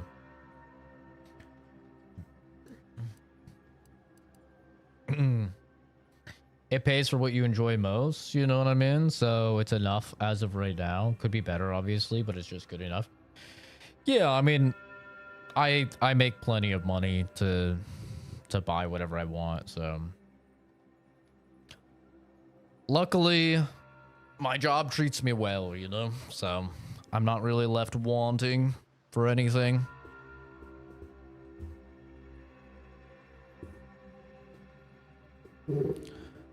One hour of OT will pay for Black Ops 7. Yeah, I don't get OT since I'm salary, which also makes it kind of tough for me to like calculate an hourly rate. But I think if I were to calculate like an average hourly rate, I'd probably would be at like 42 to 45 an hour, something like that. I think is probably how it would like, you know, math out. Well, this 30 a month is something you didn't have to bend over backwards and take orders from a boss. Well, my job is very chill, man. I work remote.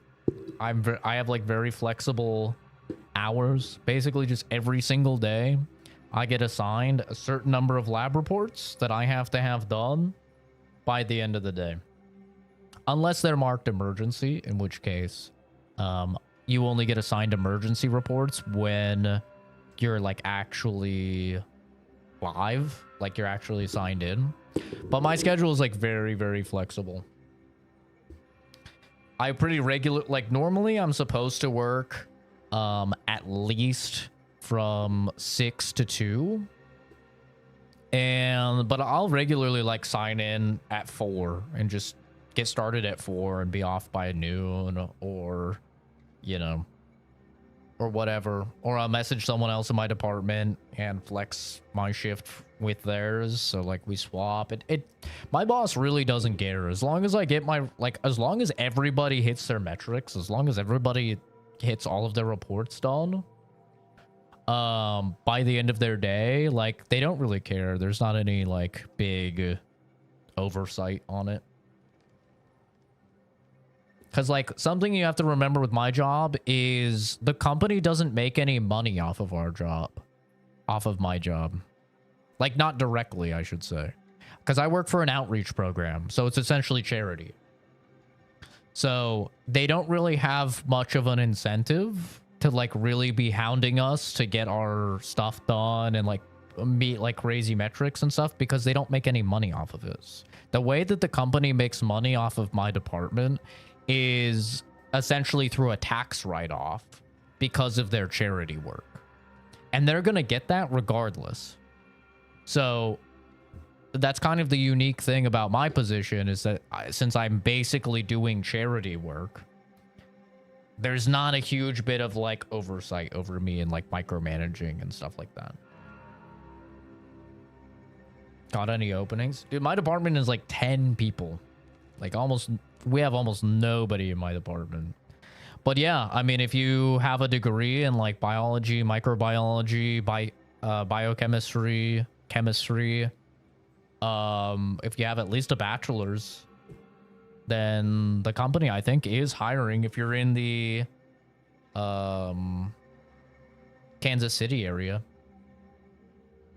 they're hiring like pretty much all the time for R&D positions. Which start, I think, at like 120k. 110, 120k.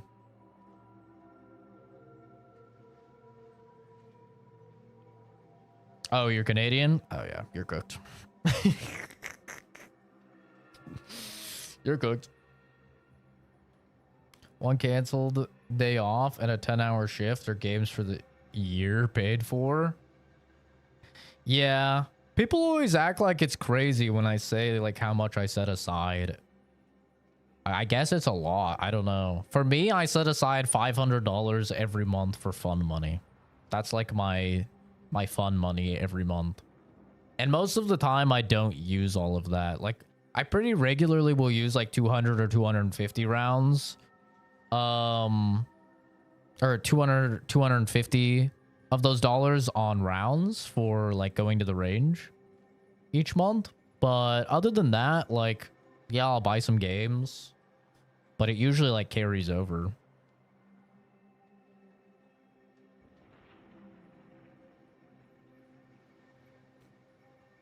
And then at the end of the year, I usually take about 60 to 75% of whatever is left in my in that account. I have a separate account just for that, just for like fun money. And at the end of the year, I'll take like 50-60%, sometimes 75. It depends how much is in there, but like I'll take that and I'll invest it. But like, to give you reference, if I check that account right now for like how much I haven't spent out of my fun money,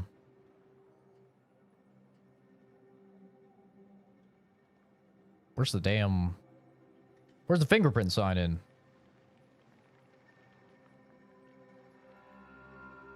Ah, there we go.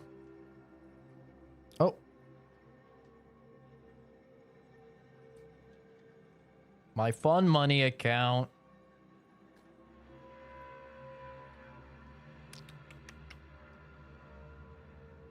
has $3,313.20. So like that's how much is rolled over. I typically, like I said, I give myself like $500 every month. That's how much is rolled over. Like I never I don't really spend that much money on fun stuff, you know? So it just kind of keeps carrying over, and then at the end of the year I'm like, well, okay, I'll put it into like my portfolio usually. I have been to Canada. I'm Canadian. I was born in Canada. So I have indeed been to Canada. Hired at FedEx. I'm getting $41K a year. I know it's not much, but it's better than having no job. No, dude, there's a lot of upward mobility in a company like FedEx. You can make a lot of money. We were just talking about that the other day, about like delivery drivers regularly making like 80, 90K. Yeah. There's a lot of upward mobility. I want to start investing into Robinhood. I don't know if it's a good idea. Investing into Robinhood or like getting Robinhood to invest? Unless you're investing in something specifically only available in Robinhood, I would strongly recommend using Fidelity instead. It also has a mobile app. It also lets you invest, but Robinhood has had some controversies in the past, most notably with the GameStop thing. They literally restricted people from trading.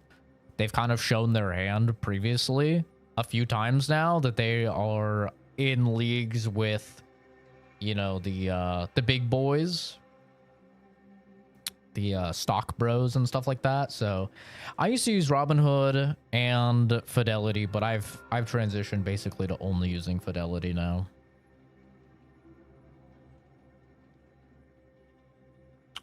Why do I wear the arm sleeve? It's a compression sleeve, so it helps alleviate wrist pain if you're, you know, like on the computer and stuff a lot, which I am. I work full-time on the computer. I'm a full-time student, which is also on the computer, and I game a lot, which is also on the computer. So it helps alleviate wrist pain. Also, removes like physical abrasion on your skin from, like, for me, I'm a wrist aimer. So like my wrist sits on my mouse pad and I like move around, which rubs a lot on the skin, like here on my hand. And it causes like a lot of blisters and stuff like that. It's kind of just gross. So this deals with all of that. I have much less wrist pain wearing it, and I like never ever get blisters on my hands anymore like I used to.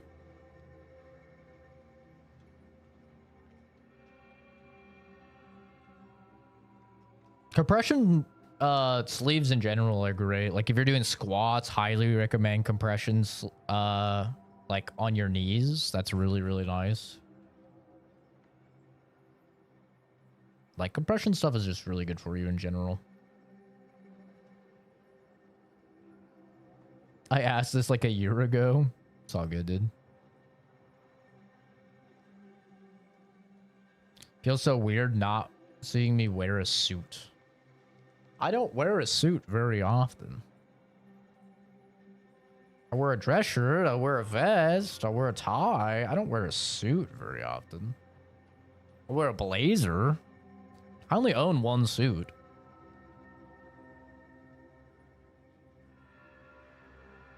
But, I mean, yeah, it's Sunday, bro. It's Sunday. I got plans this morning. I'm going hiking. I'm going shooting. I'm not going to dress up. I'm being chilling before we head out. Oh.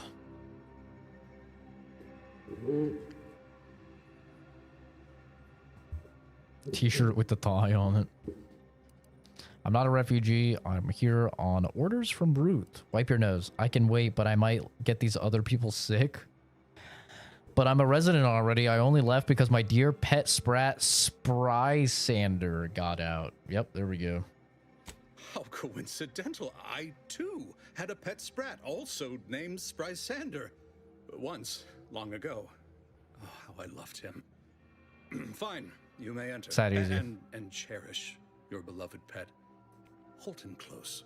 Welcome to Matriarch's Mercy. Rule So number easy. 1, no crowding. Rule number 2, avoid the exclusion zone. Our seer has predicted non-specific imminent danger. I use Pulsar.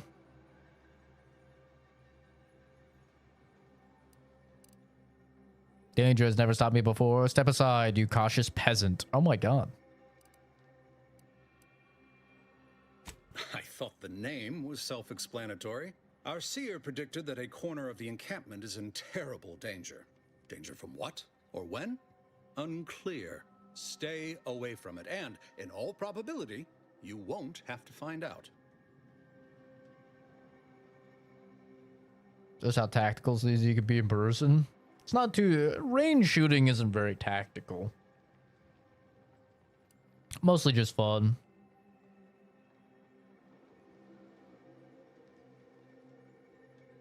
With the flick reload? Hell no, I'm not throwing my mag on the ground. Are you crazy? Those mags are expensive, man. I use the Shield Arm Pro mags. Those things are like fucking 25, 30 bucks a pop. And they're always back ordered. I ain't tossing my mag out like that. Hell no. I'm gonna...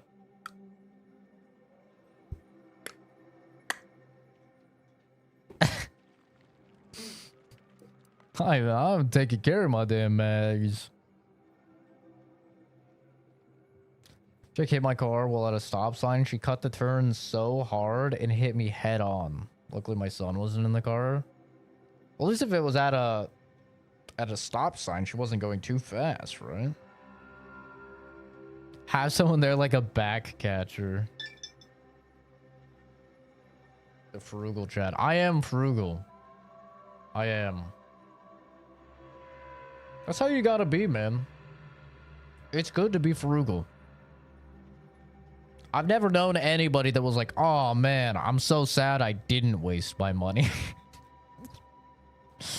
However, I know a whole lot of people with a whole lot of credit card that be wasting money. You know? Our predictions spring from the universal equation, the very numbers that guide the stars. Only a fool ignores probability, and we don't suffer fools around these parts. 8K worth of damage? Jesus. Yeah, hopefully the insurance sorts that out.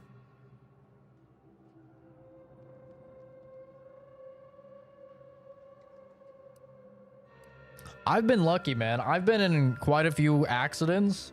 None of it has ever went on my insurance. Like, I'm like a pristine driver on my insurance, but one person I got in an accident with, she didn't have insurance, so she didn't want to do anything, even though I was at fault. And then another one, the guy didn't want to put it on insurance because he didn't have too much damage to his vehicle. So that didn't go on my insurance. And then another time, it was with an inanimate object, but like this bag came off of this truck in front of me, wrapped around my fucking tire, and had me like, and then luckily I didn't hit anything. Like I came off to the side, but I had to get like, you know, people to help. I had to call guys because they had to go in and like get it all unattached because it was completely like riled up in the gears or whatever. I don't know anything about cars really. So luckily like that didn't go into my insurance. And then I hit a guy in a parking lot. I hit a guy in the parking lot, and I drove off. But then the guy was right there, and then like we talked to the guy, and he looked at it and he was like, "Oh, okay, there's no damage. Like it's fine. It's whatever." It was like it was a little baby bump. How do you people hit parked cars? Because I didn't have my license. I had a permit and I wasn't supposed to be driving, but my and I had only learned in a manual. Like my car was a manual. So, and like still to this day, this is like the only time I've ever driven an automatic, I think. And I didn't know that it moves when you take your hand off the brake or take your foot off the brake. I had no idea that's how it worked. It was like right when I had gotten into the car. And yeah, automatics, they just be moving, bro. You know? They just move. Like with a manual, that shit's not moving. Unless it's gravity, like that shit is not moving. But with an automatic, it's like you put it in drive and you let go of the brake and it's like, you know, like lurches forward, or you put it in reverse, you take your foot off the brake, it's like, all right, it starts just going backwards. I didn't know that. It was my first time ever driving, and I had my permit, and I was in a parking lot and got in and was like trying to like, I didn't realize the moment I put that thing in fucking reverse, it was gonna, you know. So I went back, bonked the guy, and I was just like, oh. My sister like instantly starts crying. She's in the car with me. She instantly starts crying, freaking out. She's like, oh my God, Dad's gonna kill us. Well, my dad was right there with his boss, and it was his boss's car that I had dinked. And my dad was so fucking mad, bro. He was so mad. And so I like put it in drive, and I went to like drive off, and then like my dad was like fucking waving me, and I was like, oh shit, I'm cooked, bro. And then he's like, did you just hit that car? And I was like, yeah, I think I bumped it. And then my dad's boss walks up. He's like, that car right there? And I was like, yeah. And he's like, that's my car. And then he walks over and he looks, and he's like, okay, there's no damage or anything. It's whatever. And my dad was pissed. I was like, you can't really be mad at me because I've never driven an automatic and I don't even have my license. I'm not even supposed to be driving. Like the only reason I'm driving is because Ash, my little sister, Ash lost her license. She's supposed to be the one driving. And he was so fucking mad. But still to this day, I don't know how to drive an automatic. I've only ever driven a manual. So it's still like, I'm still terrified to get in an automatic because I don't like them. I don't like that they just do stuff on their own. I don't like them at all. I don't like the idea that I cannot have like really like fine tuning over the speed that I can go, you know? Because like when you're in an automatic, it's like you're in drive. You can go 5 miles per hour in drive, or you can go 80 miles per hour in drive. I hate that. You know what I like? I put it in first. I can go 5 miles per hour in first, or I can maybe go 25. Maybe. You're not going any faster, right? So you have this like very fine-tuned control over your vehicle in a way that you just don't with an automatic. If I put it into, you know, reverse, it's not going back unless I'm like on a hill or something, right? I'm easing off the clutch, I'm easing off the brake, I'm easing onto the gas, right? It's like I have this fine control over every facet of the vehicle, and that's how I learned. And that's all I've driven my whole life. And so then you put me in an automatic and I'm just like, one, what the fuck does my left foot do? My left foot is just like, you know, it doesn't know what the fuck to do. And then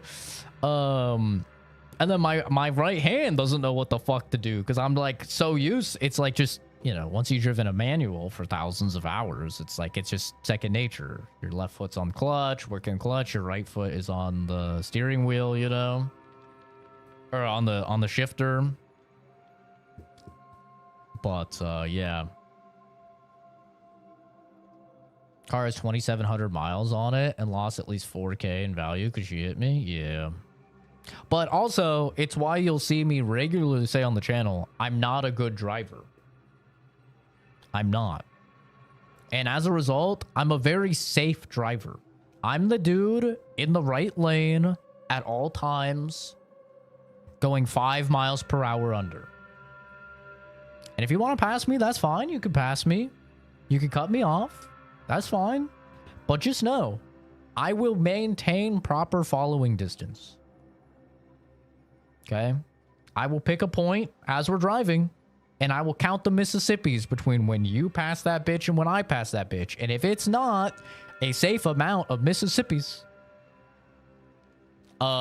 then I'm slowing down until we are safe following distance.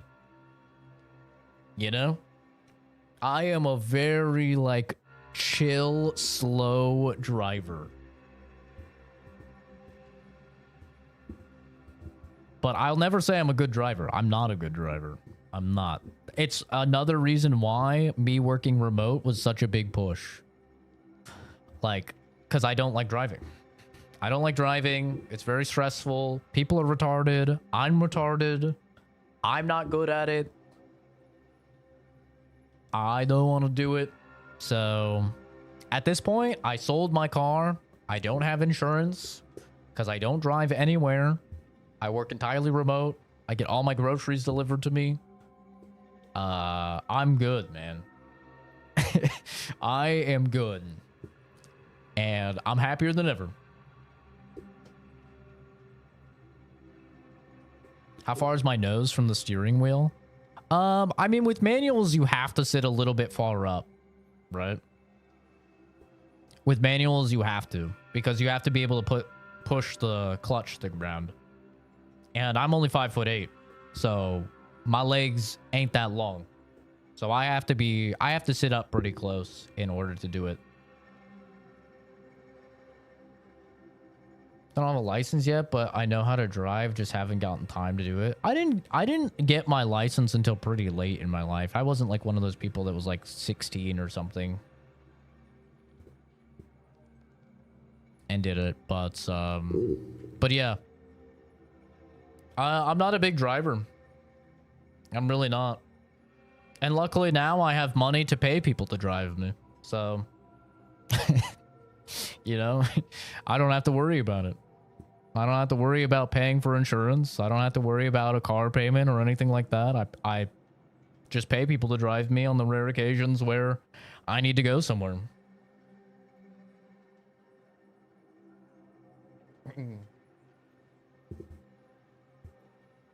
That was your first accident? Well, that's nice. Yeah. Not a big fan of driving.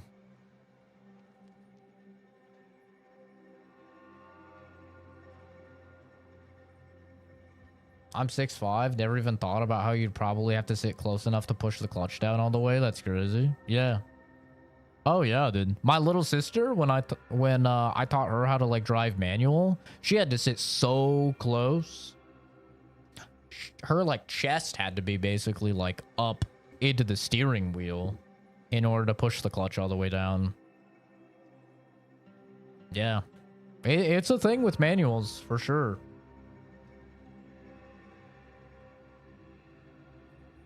Taking a shot at us short kings. Nah, I never feel bad about being 5'8". It's never hampered me in my life. 5'3" and driving is so hard. Yeah, dude. It's tough. They're not made for little people. Not at present, but according to our predictions, the creation of a third rule is likely, if not inevitable. Can't say I didn't warn you. You need anything, talk to Seer Wiley. He's in the lift building, straight through the settlement.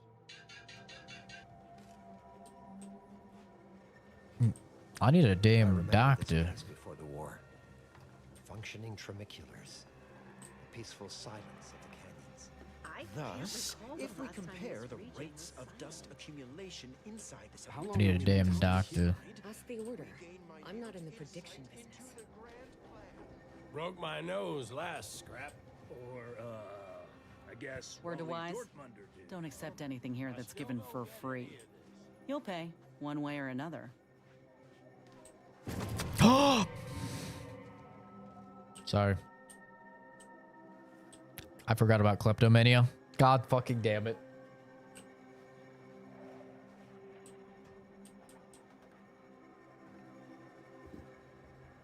Had like 4 kids in her car. Yeah.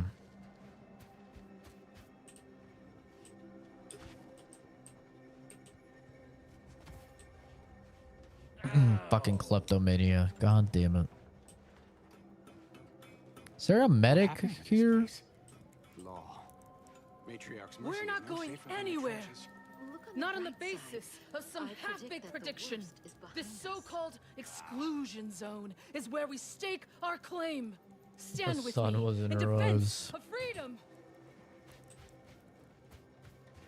By calculating the position. Yeah, I'm what's known as a realist. Control reality.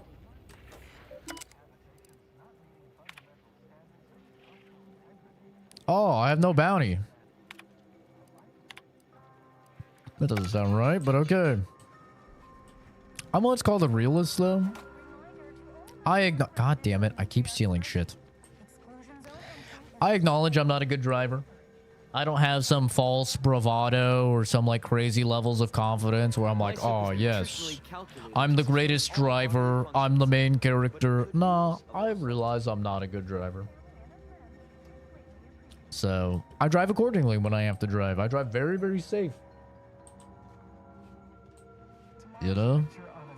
I feel like so many times people are like, oh yeah, I'm insane. I'm the best driver. Like, are you? I don't know, man. Welcome to the Order of the Ascendant. Relax. Cause there's a lot of retards on the road. So some of you motherfuckers are lying. Cause you can't all be good drivers when I see so many retards. You know? Some of you are the retards. Just saying. It's like all the people that are apparently very anti-trans stuff until you look at the views on trans pornography and that shit has hundreds of millions of views and you're like,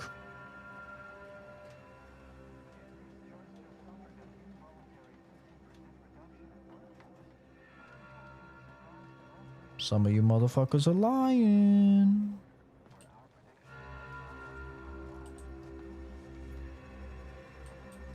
The math ain't mathin', brother. Just saying. All right. Well, I really thought this place would have a fucking medic.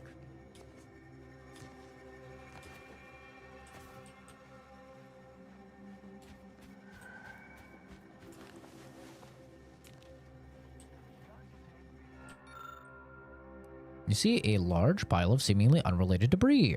What this once was isn't really readily apparent at first glance.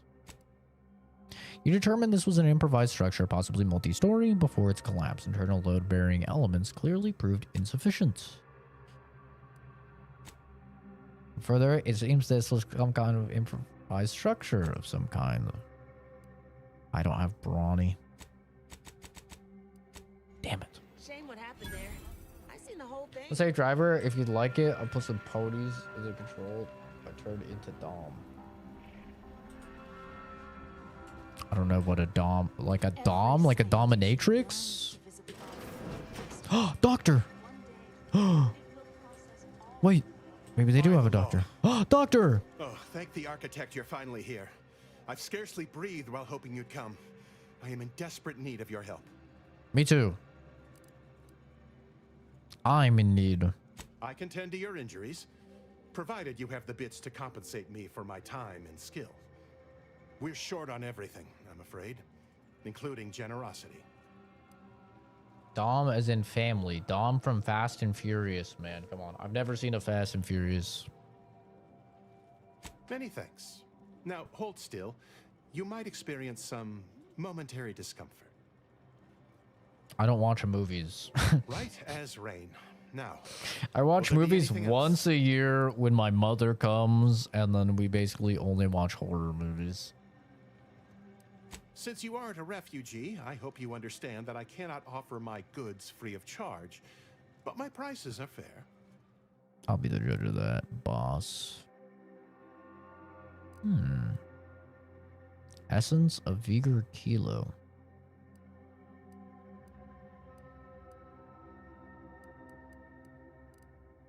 Shit is so expensive.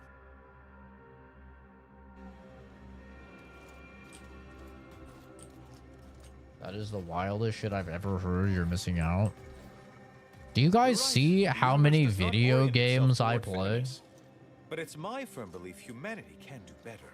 All evidence to the contrary. Like, do you see how many games I play? Where do you think watching movies fits into that schedule? I'll give you a hint. It doesn't. You don't get to work a full-time job 50 hours a week, be a full-time student an extra 15 to 25 hours a week, and play all these games, and also get to watch movies. You know, you gotta pay. You get one hobby. That's it. You know, you get one, and that you're stuck with it as far as it goes. I chose video game.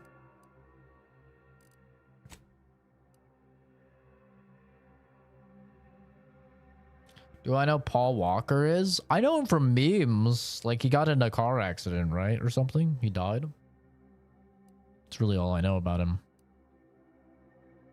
And then there's that one song with that had all the memes. When I see you again.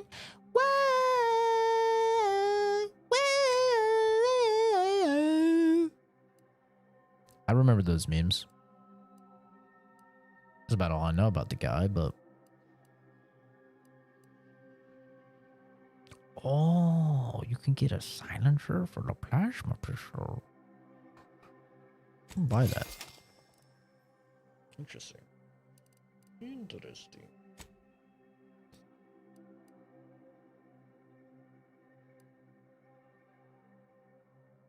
Oh, he wasn't driving? Oh, gotcha. You even went to where one of the places...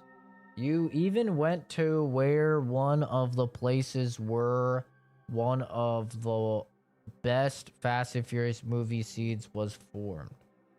Bill. I have no idea what you're trying to say there.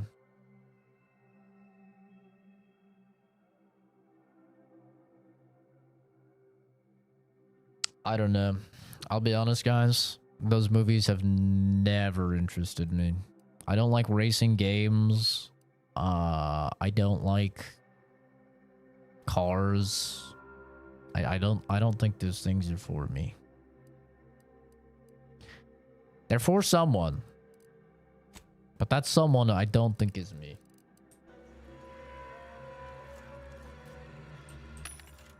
To be honest. I'm not that guy, you could say.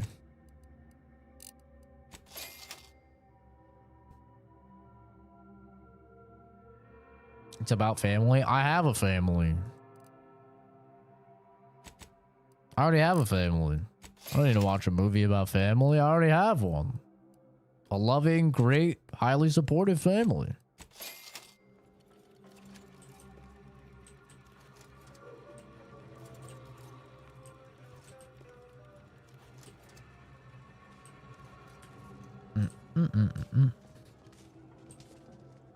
Ah, you must be the, Earth Directorate agent I was told to expect. Your punctuality is commendable. Allow me to welcome you to Golden Ridge.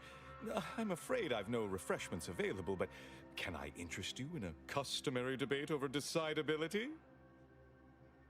Remember the crosswalk in Tokyo that you posted on Discord? What, Shibuya Crossing? Like the most famous crosswalk in the entire world? Best Tokyo drift scene was filmed there. Well, that's just unrealistic because that shit is packed like crazy. There's no way you could drive a car through there.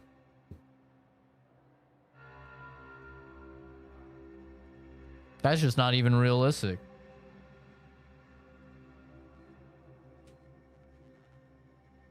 They shut it down and they got it in like 3 takes. Damn. Still not realistic. Ain't no way you're getting stuff through there. Does a manta queen kill its mate and feed the corpse to its hatchlings? Yes, please. If I may interject, High Scholar, don't you agree our time would be better utilized on more relevant These guys have some wacky discourse? outfits. Seer Wiley's right, as always.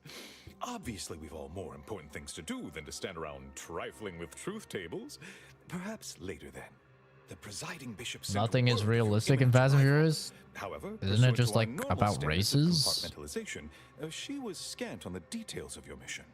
That said, I've been instructed to assist you however I can. Seems So, pretty tell me, realistic, just what racing brings you to cars. Golden Ridge? Other than, you know, the fact that Shibuya Crossing is always fucking packed.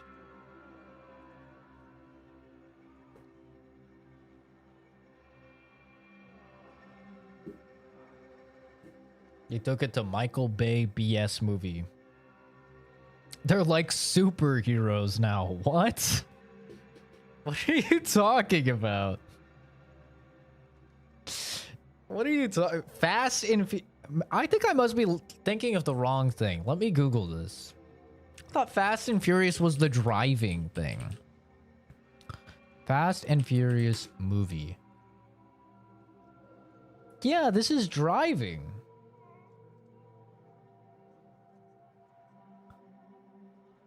This is the right thing, right? The Fast and the Furious. Too Fast, Too Furious. The turbocharged. Prelude for Too Fast, Too Furious. The Fast and the Furious. Tokyo Drift.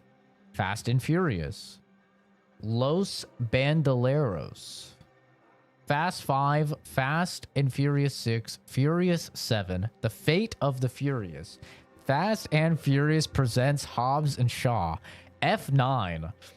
Fast X. Fast S. Okay, Fast X does look... And Fast X Part 2. That does look like a superhero. That looks like the fucking X-Men logo. The rest of these are like just cars, though. Dudes standing in front of cars.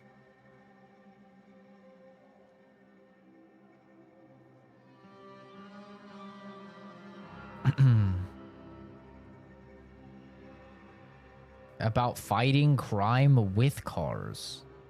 Oh, so they like chase down criminals? Ah, okay. After Fast 6, it's not about racing. Now it's about saving the world and family. You guys keep saying family. I have no idea what you're talking about. 1 to 5 was realistic, and then it turned into Marvel movies of Dom driving and jumping a supercar through skyscrapers and shit.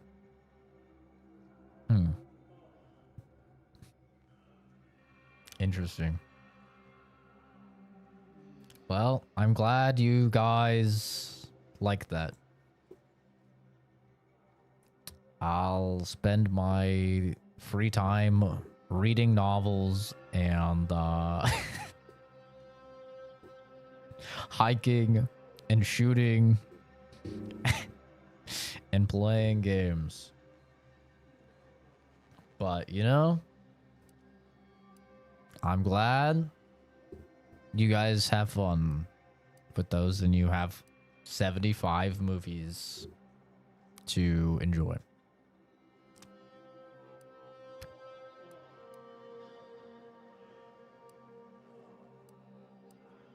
DeVries. Now, why does that name ring familiar? Landon, do you recall? He does have that DeVries? scholarly I don't fit. generally concern myself with passers through. If this DeVries was not a member of the Order, then it's unlikely we ever exchanged mats. They're gonna collab with Transformers. That's funny. Chainsaw movie was pretty good. I enjoyed it. Yeah, it was all right. It was okay. I still don't think it needed to be a movie, but, you know, it was fine.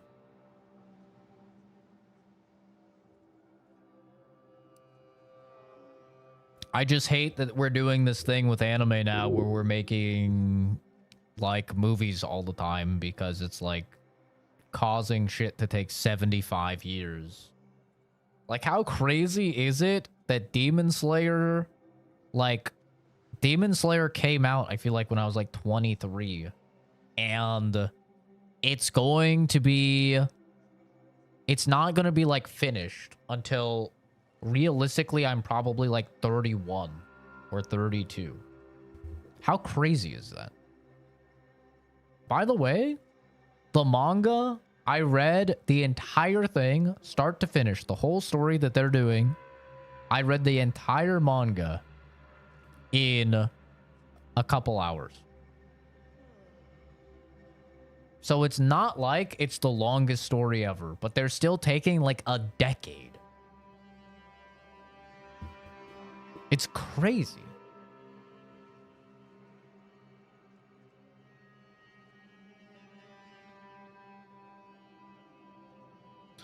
No, I think they're still doing season 2 for Chainsaw Man. It's just like now the anime industry has realized how much fucking money they can make. You know, off of these movies. I don't have to watch 10 hours of content. Yeah, but you never had to watch 10 hours of content. Like, they could have still just done episodes of that arc. Like, very easily.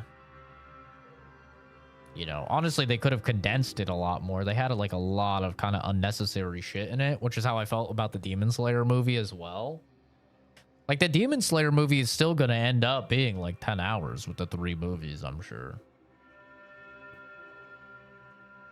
Dom drove a Dodge Charger from a space shuttle to raise his long-lost brother, killing thousands of people.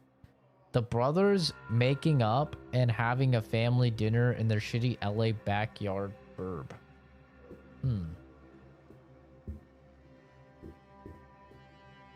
Depends on the anime. They progress 20 minutes of real time over 8 episodes. I don't think they do that in seasonal. In seasonal animes, they don't. In weekly animes, they do. And I understand it, at least in weekly animes, because, like, weekly animes, they don't have a lot of time to animate shit. They have to have a new episode every week. So that's, like, that's why stuff like One Piece has 1,000 fucking episodes, you know? But, like, seasonal anime, I think they do a pretty good job. You can watch a whole season of a seasonal anime. Like, it's like 15 episodes, and it's usually about, like, 12 episodes a season. So, like, 3 hours, you know? It's like 3 hours and you've finished a whole season. Meanwhile, if you watch a normal TV show, right? Each episode is an hour long. Which is like insane. And they're usually like 10 episodes. So it's like 10 fucking hours. You get through like 3 entire anime in the same amount of time.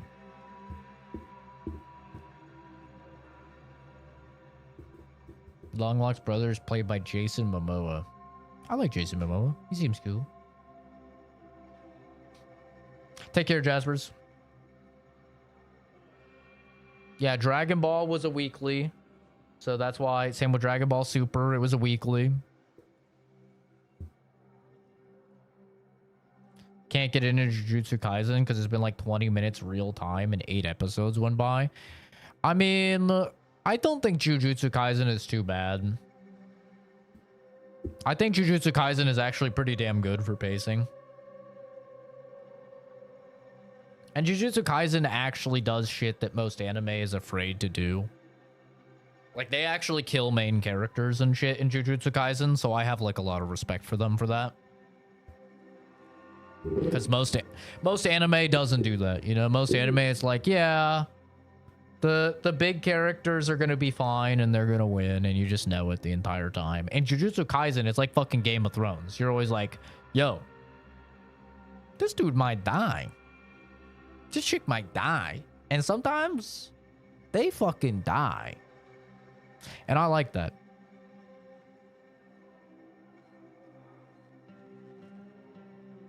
But a lot of Jujutsu Kaisen is like at the same time there's like 4 or 5 fights going on, so it's kind of just moving around, you know, in between them.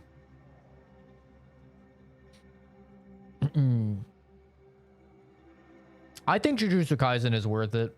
Yeah.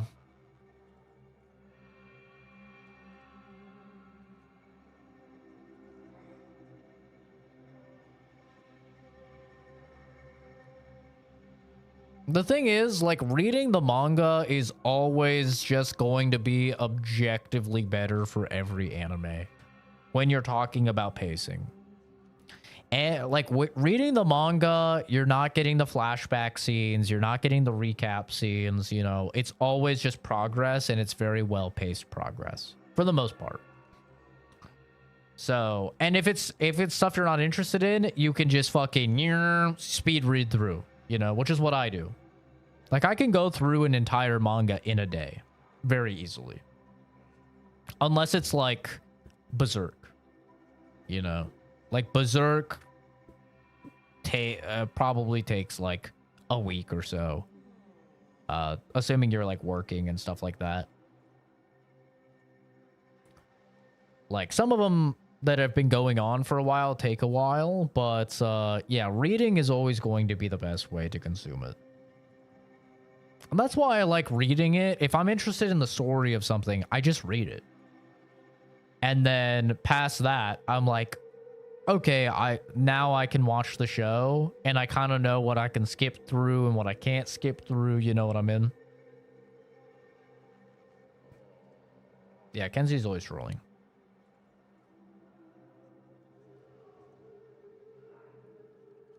Yeah, Chainsaw Man is an interesting one where, like, I don't think Chainsaw Man is very good. Like, I actually think it's not very good. But the world is really fucking cool and interesting. It reminds me of a lot of Mushoku Tensei. I hate Mushoku Tensei. I hate it. It's fucking gross, pervy, nastiness. But the world is genuinely one of the most fascinating fantasy worlds I've ever seen in any piece of narrative ever. So I hate it because it's like, I want more of this world. This world is super fascinating, but the main character is just disgusting and I hate the fucking thing, you know?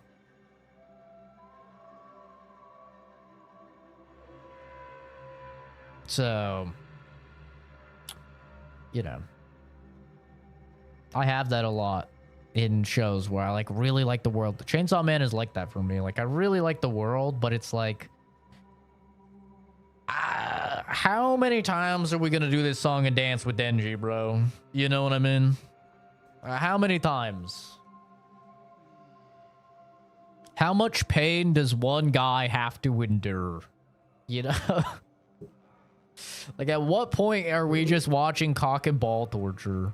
Like, poor fucking Denji getting his ass beat over and over and over and over and over, and like just getting put through the worst shit imaginable. Like, come on, bro.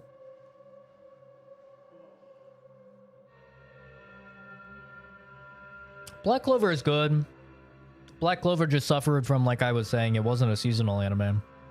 It was a weekly anime, so when stuff is a weekly anime, they really have to cut corners.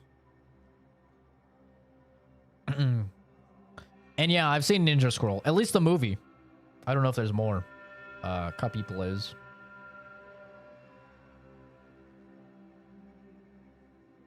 Hi, Oscar. Good morning.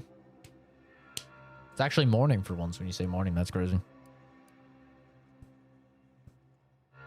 Victor Clemens, some kind of radical. What an absurd notion. I must agree with my seer. I once watched Victor shed copious tears over a damaged datapad. It's difficult to imagine him capable of worse. I've got the logs, bitch.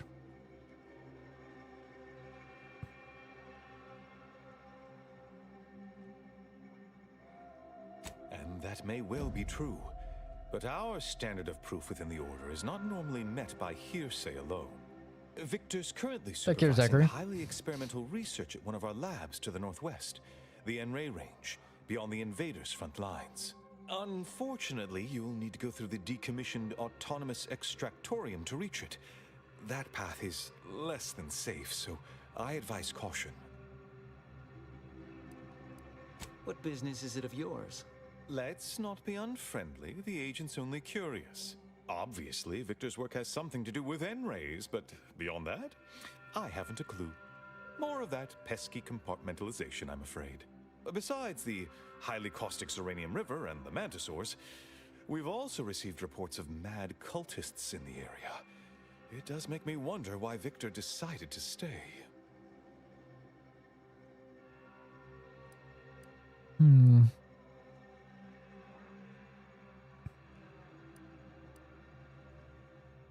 Victor is dedicated. Single-minded, one could say. I've always thought highly of his analytical skills as a researcher, less so his social ones, perhaps. Loath as I am to admit it, there may be some merit to your worries over a conspiracy within the Order, whether Victor is involved or not. As my predecessor would remind me, denying unpleasant facts is not good science. I would be remiss if I failed to support an investigation.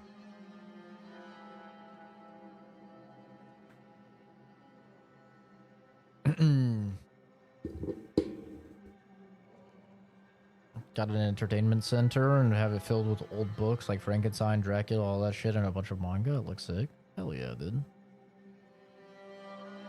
I wish I was more into like physical media beyond just like saving money on games and stuff. But most of the time, digital is just so much more convenient, you know? And free.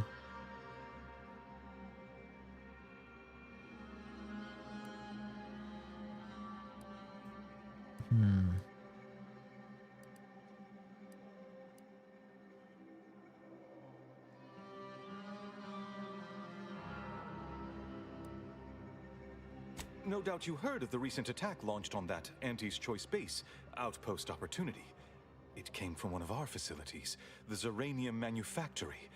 But that facility is intended for research, not military action. I hate thinking an Order member responsible, but given the precision of the attack, it does suggest traitors in our midst. It would undoubtedly benefit both of us to root them out. Respectfully, Scholar, given current tensions, should we really be trusting such a delicate task to this stranger? Would an internal review of our ranks not be more appropriate?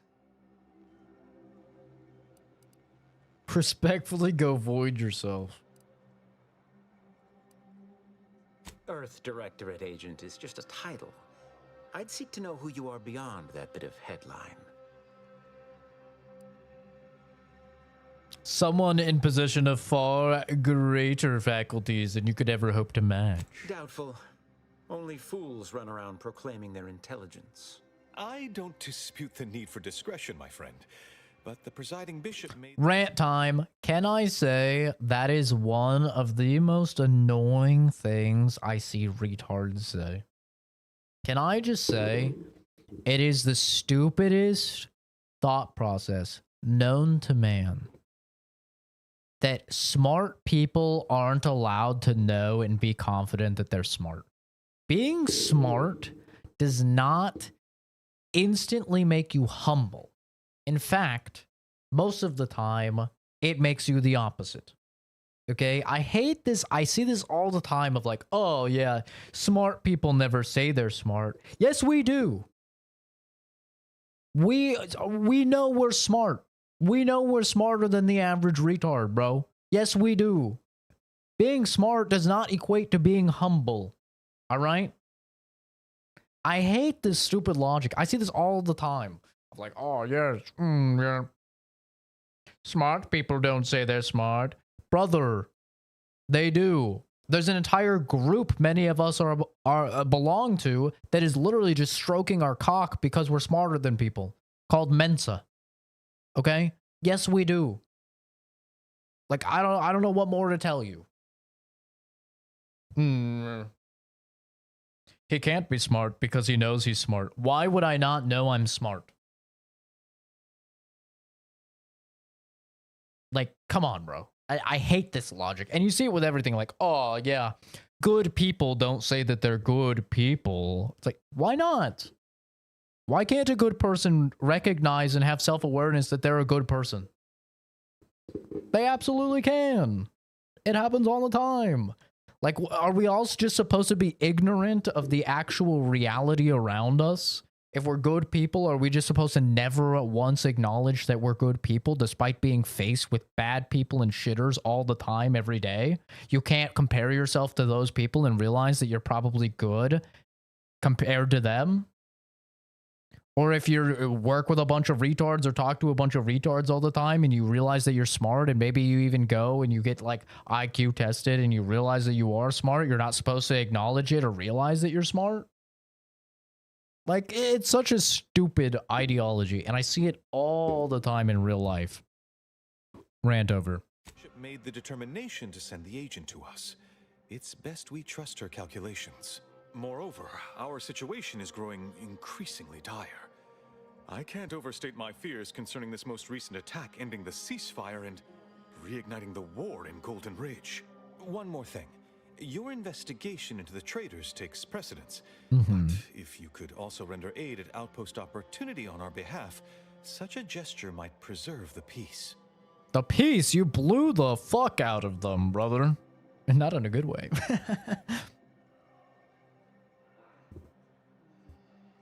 Oh yeah, Eddie. Have fun, dude. Thanks for stopping by. Take care, Jason.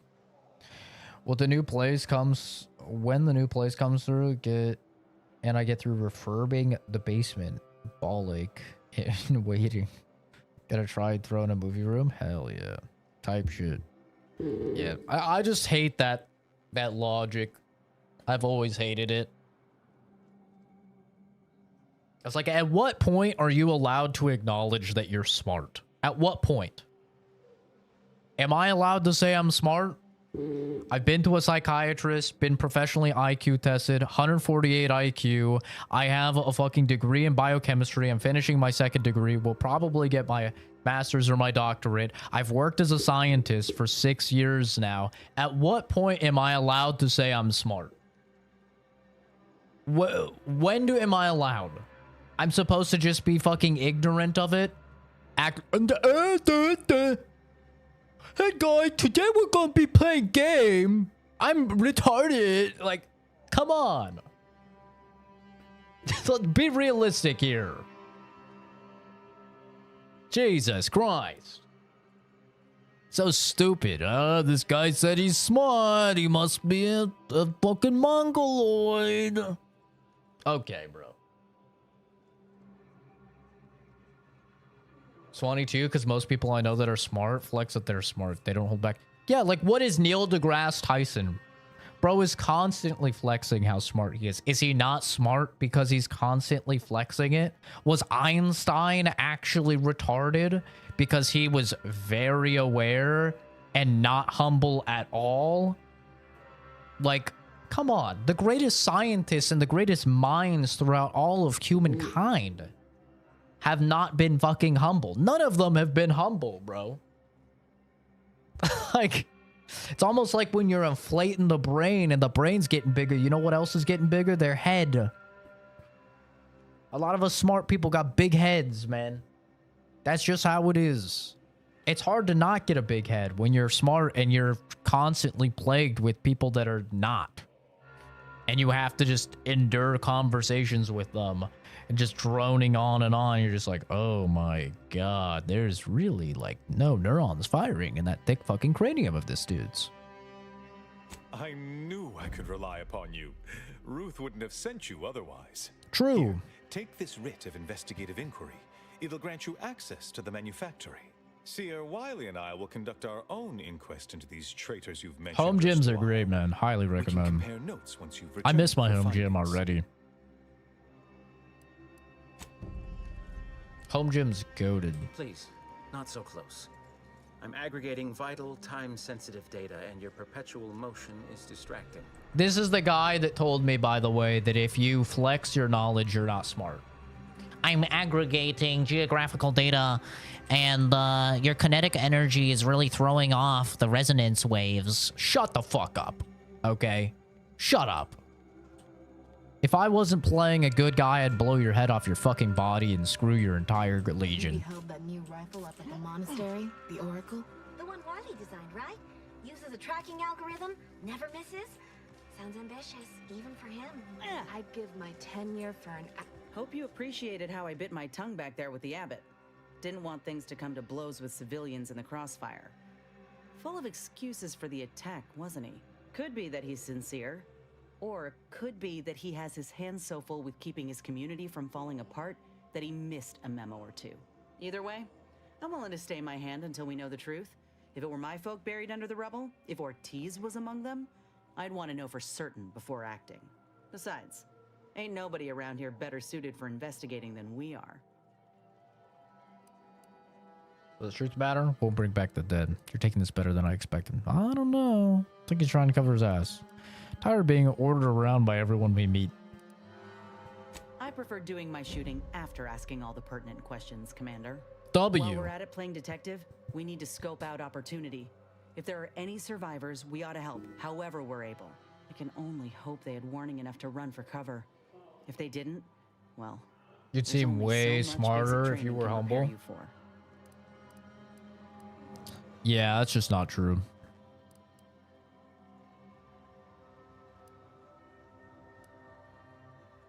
It's like, you know what people also say that's stupid? Is they're like, oh yeah, anybody that, like has a lot of confidence and, you know, seems like self-assured that they'd win a fight, right? They probably have no idea how to fight. Yeah, my uncle, he was in the Rangers. I don't even know how many human beings he's killed. The guy is fucking terrifying. He's not a quiet guy. He is not someone that you would see and not think that he's terrifying. The guy is absolutely a walking killing machine. And everybody knows it the moment that they see him. It's like this, such a stupid thing. Oh, yeah, dude.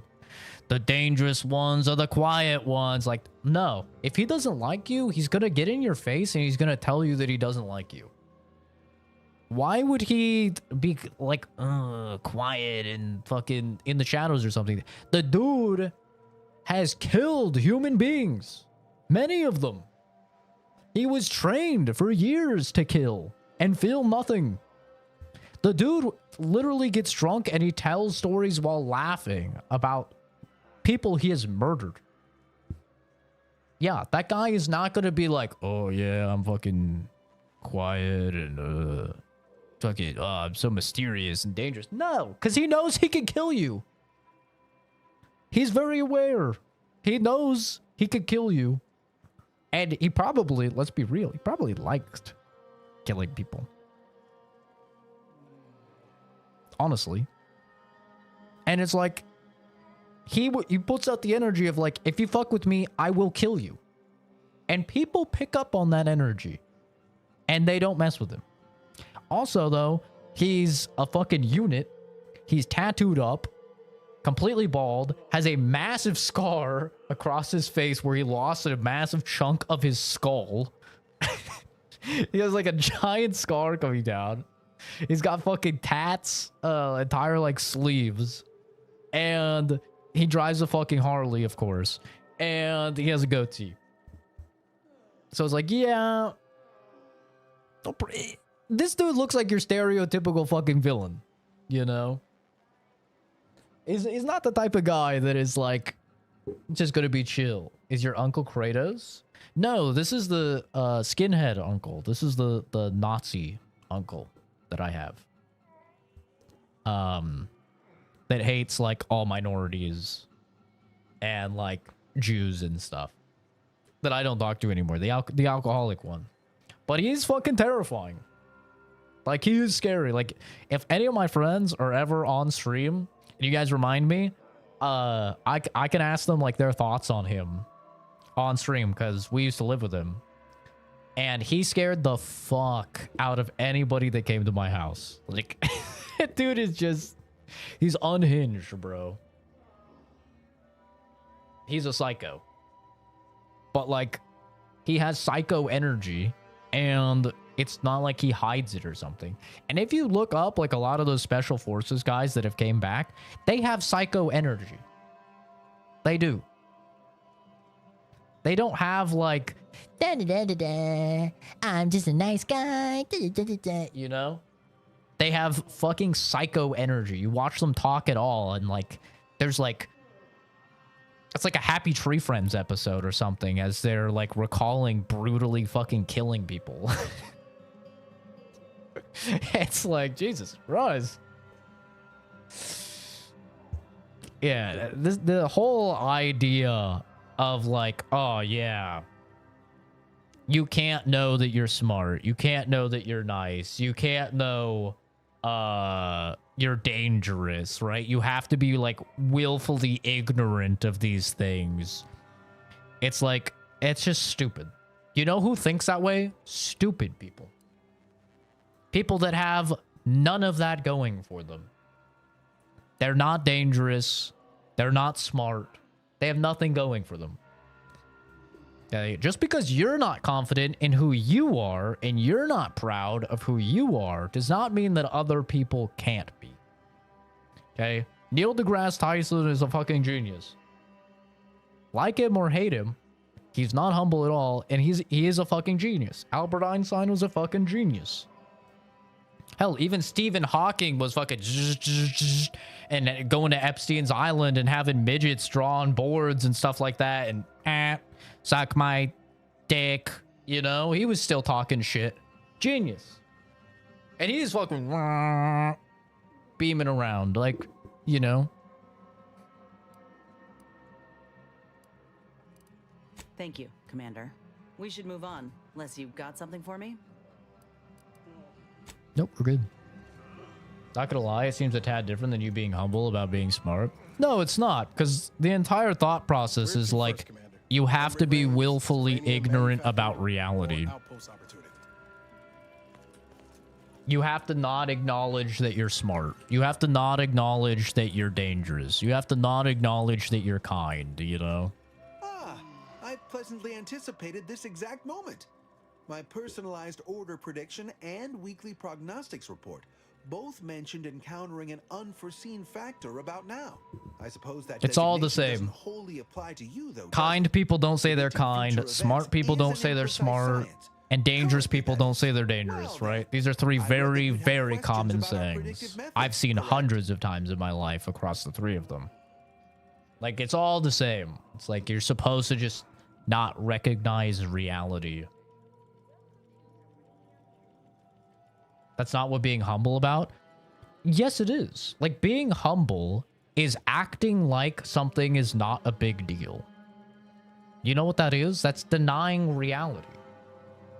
If you are trained to kill people, and so you are dangerous, acting like it's not a big deal is just ignoring reality. It's a big deal that you are fucking dangerous and you could kill people in a million different ways. Being smart and doing stuff like I've done, which is saving probably over 1,000 lives already by the time I'm only 29, due to my work in the science field, being humble about it and being like, yeah, that's no big deal, that's just denying reality. That's lying. It's just not true. It is a big deal. I'm sure if you were to ask the people whose lives I've saved through my work, they would agree. It's a pretty big deal, you know? Being kind, it's like... being humble about being kind is just silly. Like, you can acknowledge and be proud of the fact that you are nice. You're kinder than the average person, especially in a world of people that are largely selfish and only looking out for themselves. You can be proud of it. You don't have to be, like, ashamed of it or ignore it. And, like, being humble, if we pull up the actual definition of being humble. Humble definition. Having or showing a modest estimate of one's value or importance. Not arrogant or self-important. Having or showing a modest estimate of one's value or importance. That is just lying in many of these cases. It's what I'm talking about. It's being willfully ignorant. If you are a genius, it is not realistic and it's not honest to act like that's not a big deal. It is. If you're dangerous, you are...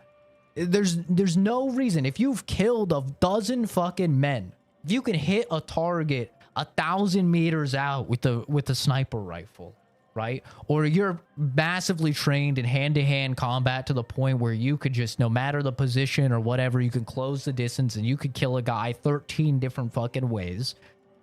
Why would you be humble about that? It's just not acknowledging reality. Right? That's the difference. It's like people expect extraordinary people to act ordinary. We're not. Okay? I'll just say it how it is. We're not. I'm not ordinary. Now, do I think I'm better than other people or anything like that? No. In my one little facet, I am extraordinary. And I'm not humble about that. I'm smart. But I'm not physically capable. A dude could beat my ass 7 ways to Sunday, right? Super easily. Or I'm not super talented when it comes to, who knows, games or music, or even when it comes to certain knowledge fields, right? Many knowledge fields I know nothing about. I got a friend that's very, like, political. He knows 9 trillion more things than me about politics, right? He knows, like, everything going on in the world. I don't know any of that shit, right? Or you, like, I know some people are, like, really big history buffs. They know a ton of shit in history, right? So, that's the thing, is, like, being humble. I've never liked this ideology of being humble, because it is inherently, by definition, rooted in the ideology of ignoring reality. Pretending reality doesn't exist. And that's just dumb. I think that people who are extraordinary should be proud of the fact that they are extraordinary in their field, and they should be proud of it. They should absolutely brag about it. Neil deGrasse Tyson should not feel bad about the fact that the dude is going on a bunch of shows and he's flexing his brain and he's teaching a lot of people about physics and stuff as a result, you know? I don't know a single person that's like, man, Albert Einstein wasn't very smart because of the way he acted. He wasn't humble, and because of the way he acted, right? Anybody that knows anything about Albert Einstein's life knows that he was not humble. He was actually quite a big dick. But nobody's like, oh, he wasn't one of the greatest minds ever, right? It has no bearing on it. Now, you could say being humble makes you a nicer person, and I would agree with you. I would 100% agree with you. It is more socially accepted to be humble. You know? But at the same time, it doesn't mean that they are less capable. And that's what I'm saying. Like, that's what I'm kind of pushing back on, is this ideology of like, oh yeah, it's one of these things where, oh, if you say you're smart and you know you're smart, then you're not smart. If you say you're kind and you know that you're kind, then you're not kind, right? That's what I push back on. Not that being humble is good. I think being humble, like I said, is very socially accepted. And it's better for you, socially, to be humble. For sure. Look up the driver story. Einstein, he had good points, for sure. But he was also, like, just in general, a very nice person. Once he achieved fame, I should say. Once he achieved fame, that's when Einstein, it definitely went to his head. Which I think you can also see with, like, Stephen Hawking. You can see with a lot of, like, the great minds. Neil deGrasse Tyson is the same way. Bill Nye was even like that a little bit for a little while. I haven't heard much about him now, though, so maybe he's chilled a little bit more. But Bill Nye is also, like, not like a normal scientist. It's not saying you're not smart or smarter or using it to make people feel lesser. No, that's what I'm pushing back on. I think you joined this conversation late, Jackson, so you probably don't understand what's being talked about. What I'm pushing back on is the ideology of, like, having to ignore reality because people say, like a guy in the game said, like, smart people don't say that they're smart. Or smart people don't know that they're smart. It's like, yes, they do. They do. And it's the same way, like, people will say, like, oh, yeah, kind people don't say that they're kind. It's like, yeah, some of them do. You can be kind and say that you're kind. You can be smart and say that you're smart, you know? That's what we're talking about here. Long time no see. Last I remembered, you were about to take off to go to Japan. Japan haters hate. Jealousy takes many forms. Yeah, Japan was great, man. It was awesome. If you don't do that, then you're fine, but too many people use it to gain ego. That's where I hate it. But if you're honest and real, but kind, fair. Yeah, that's not what we're talking about. We're not talking about, like, narcissism or anything like that. We're talking about the ideology of, like I said, people say, oh, yeah, if you say you're smart, you're not smart. And it's like, that's just not true. That is not true at all. Or like, oh, yeah, people that say that they're dangerous aren't dangerous. People that say that they're kind aren't kind. Like, that line of thinking that I've seen, like, people say different variations of it hundreds of times throughout my life is just not true. It's not true at all. Like, smart people know they're smart. You know? And dangerous people know they're dangerous. And there's, like, this weird thought process that you should just ignore reality and pretend like it doesn't exist. And pretend that you're, like, normal or something like that and not acknowledge that you're not. And I think that that's just silly.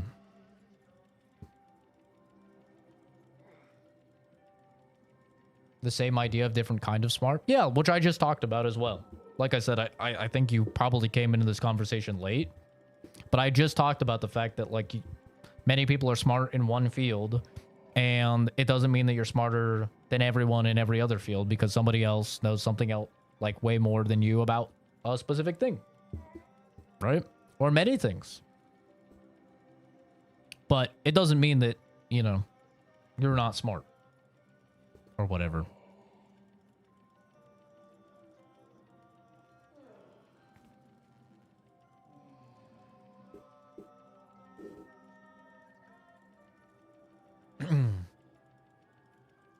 Yeah, which we also talked about, Jackson. We talked about all of that. What I was saying is that at what point are you allowed to acknowledge that you're smart? You have a high IQ score. You have degrees that are very hard to get. You've saved people's lives through your application of that degree and your mastery of that degree. You know, at what point are you allowed to go, yeah, I'm smart? You know? And people act as if you can never hit that point. You can never hit the point of realizing, yeah, I'm smart. And you definitely can. And smart people know that they're smart. Dumb people might think that they're smart. Right? A lot of dumb people might think that they're smart. Smart people know that they're smart. And they have the, you know, typically the objective metrics to prove that they are smart.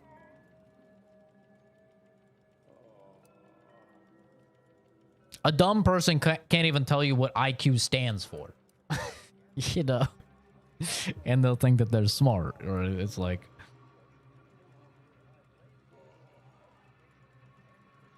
He's got a bit of ego, but in a humble way where he knows he's smarter than you, but wants to teach and loves throwing a cool fact because he wants easy access knowledge.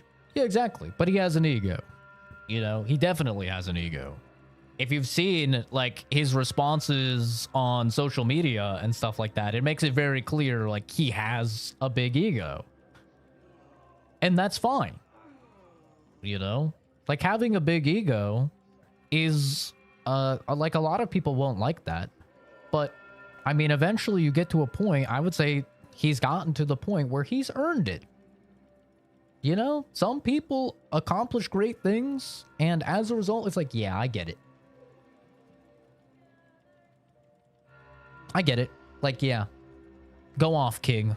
You know? Depends on the type of smart. Well, there's really two types of intelligence. Some would say three, depending on, like, the school of psychology. But a lot of times you have IQ and EQ. And some people can have very high EQ and very low IQ, and some people can have very high IQ and low EQ. That's where I am. I'm very, very high on IQ and very low on EQ. Personally. But, honestly, in your daily life, I think EQ actually probably helps you way more. Who's Bill Nye? Okay, Kenzie. Come on now. Come on. People expect you to be humble yourself to alleviate what they feel are shortcomings. I think it is a lot of the time that, Corey. I agree. I think a lot of the time, people don't like who they are.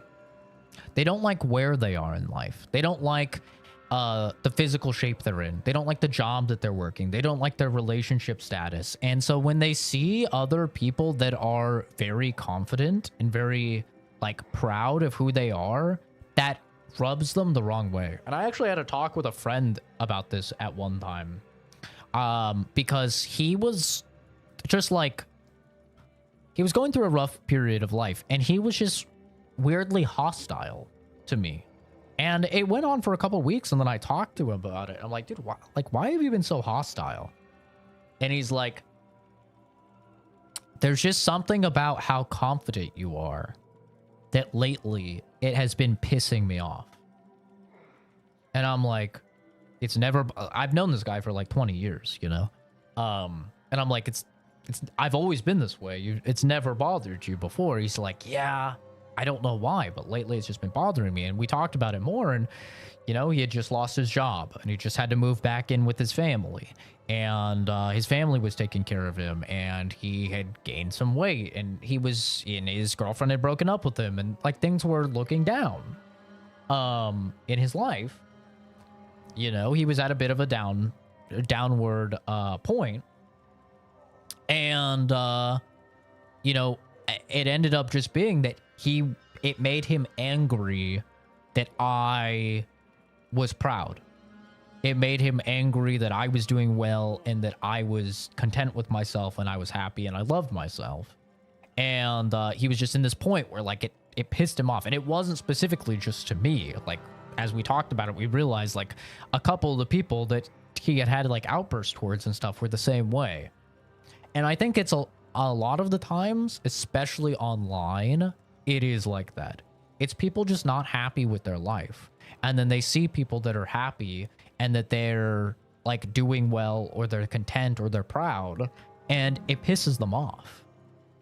Because they're like, I hate where I am. I hate how I look, or I hate, you know, my job, or like I said, I hate that I'm single and I'm lonely and stuff. And this person, like, I don't think this person should be as confident, but they are, and it like pisses them off.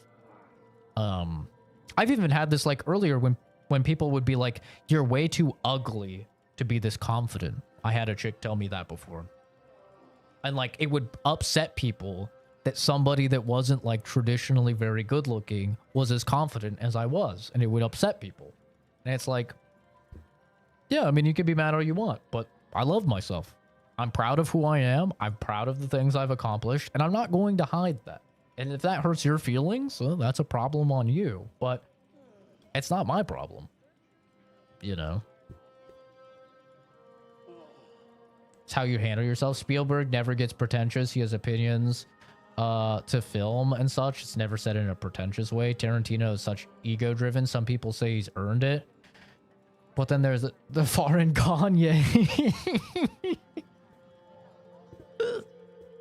Yeah. Yeah, Kanye's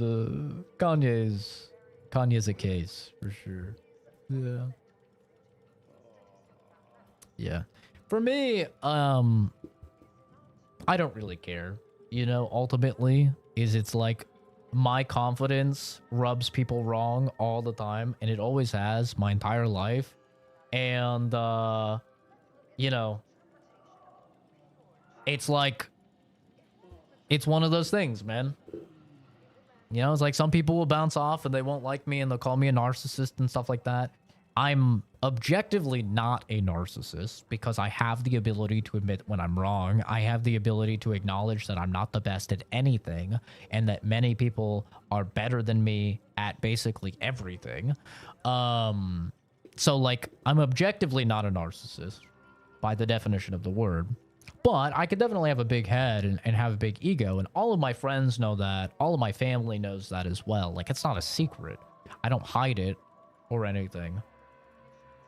But, yeah, it's like, I'm not gonna dumb myself down or not acknowledge reality or something like that just to make you feel better.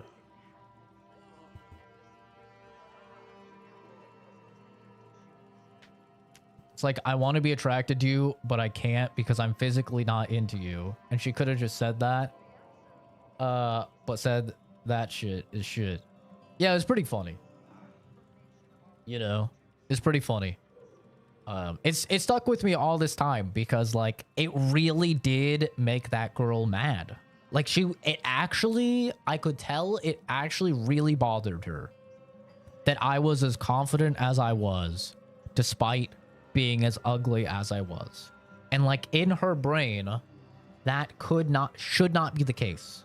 It's like, ugly people should just hate themselves, and they should think down upon themselves, and they should just feel like lessers. And if you're ugly, there's no way that you should be like confident. Like, that is how her brain worked. And it just pissed her off every time she saw that I had a bunch of friends, and every time she saw that like I had a new girlfriend or something. It just made her mad. And this chick just always beefed with me. It always said like out of pocket comments. And I never even interacted with her. Like, literally, when she said that to me, we got teamed up by the teacher for a school like project thing. Like, it was a group project. And she just said it out of nowhere. Because I was like, all right, like, who wants to do the speaking, you know, for the project? Who wants to do this? Like, because no one was saying anything. So I just, you know, started taking charge because no one was saying anything. And then she just came out with that one. Like, you're way too confident for being so ugly. And I was just like, all right, so who wants to do the speaking? Who wants to do that? Like, okay. Oh damn, dude. People were coming to kill him on his private jet. I mean, maybe they were. I don't know. I don't know. Al from Winnie the Pooh is shit narcissistic personality, dude. He watched Pooh and Piglet almost drown, and instead of helping, just talked about how wise he was and his lineage is. Yeah. Well, that's the thing about Winnie the Pooh, right? Is that each of them essentially shows a different mental disorder in Winnie the Pooh. But yeah, it's just one of these things I've never liked. I've always thought it was silly, and I've never seen any proof of it whatsoever. It's like, now if people were to say like, oh, a smart person shouldn't say that they're smart, okay, all of a sudden that statement is like completely fixed, right? Or a kind person shouldn't say that they're kind, or, you know, a dangerous person shouldn't say that they're dangerous, you know? That's a different sentence. But a smart person doesn't say they're smart. A dangerous person doesn't say they're dangerous. You know, that's when it's like, well, now it's just not true, and now it's a stupid thing to say. Just a lie. The hate I got growing up because of the money issue was amazing. Yeah, like that's another thing, is like acknowledging that you have money is somehow demonized. And you know why it's demonized? Like we were talking about before, it's because the people that don't have money, it really upsets them that people have money. Yeah, that's why. Like when I took my trip to Japan, it upset people in my life. Like it upset people because they thought like I was fucking turbo rich or something like that. And like in reality, it cost $4,000 the whole trip. Like it's $4,000. It's not like an inconsequential amount of money, but it's not like an insane amount of money or something like that for somebody that saves for several years for the trip. It's not like insane, but like it made people angry in my life. It made them mad that like I went on this trip and I did this. And it's just like, brother, why can't you just be happy for people? If somebody says they're smart and they know they're smart, I'm happy for that person. If someone says they're kind and I know them and they're kind, I'm happy for that person. You know? I don't understand this like rooting for other people's downfall type of thing. I don't get it. It's like, oh, I hate it when someone's doing better than me. It's like, well, they say a dangerous person should know how to use a knife, but not have to use it, which is maybe true, but sadly said by the worst sexists I find, or at least popularized by men should be. Well, yeah, there's always the saying about like rather be a warrior in a garden than a gardener in a war, or whatever the saying is, you know. Like there's a lot of sayings akin to that, for sure. But like if you've killed human beings and you know how to kill human beings proficiently, you're not gonna have this humble energy that a lot of people are thinking. You're gonna know that you're a killer, you know, and you have a very specific aura about you, if that's the case, you know. Do I think I'd be friends with my clone if I met him and he was exactly like me? Yeah. Yeah, because I'm friends with people exactly like me, yeah. Actually, I would love to be clones with myself or like somebody like me, because I only have one friend that is in the science field as well, and he is always fucking busy. And I love it anytime I get to play with the guy and anytime we get to shoot the shit and talk shop and stuff like that. It's so fun. But you know who predominantly works in the science field? You know who works in all the labs I work in? 50 to 60-year-old men.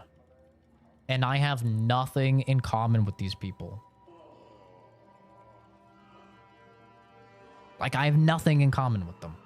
Because they know nothing about video games. The only game they've ever, like, talked to me about was Starfield, weirdly enough.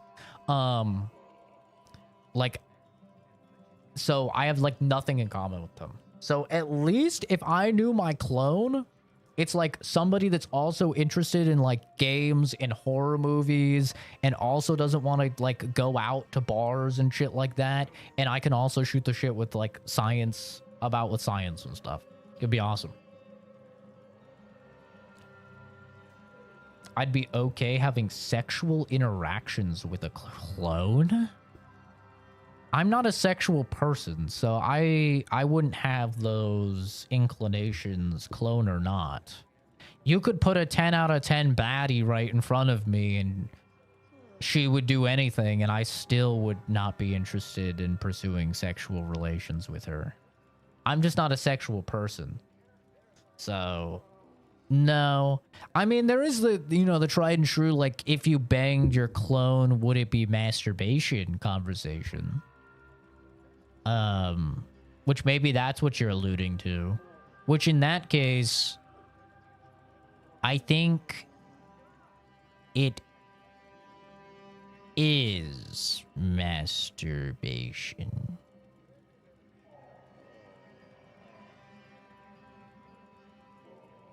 I think. Probably. It's like a little more gay than masturbation is, but I don't think it's full gay. You know? You're like walking the tightrope. It's a relationship, but an asexual one. I would be platonic friends. I wouldn't be able to be attracted to myself.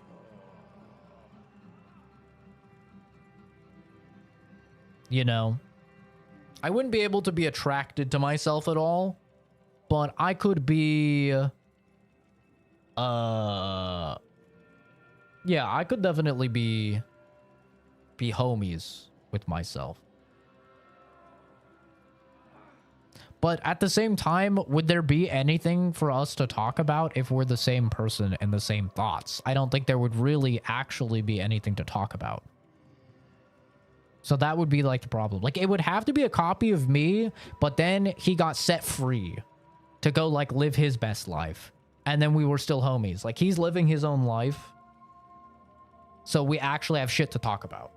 Like, he's working somewhere else, and he's friends with other people, and he's playing different games or whatever, you know. And then we would have stuff to talk about. If it's, like, just me, and he's just, like, a clone here, it's like, what would we have to talk about? Because we already know all of our opinions, you know.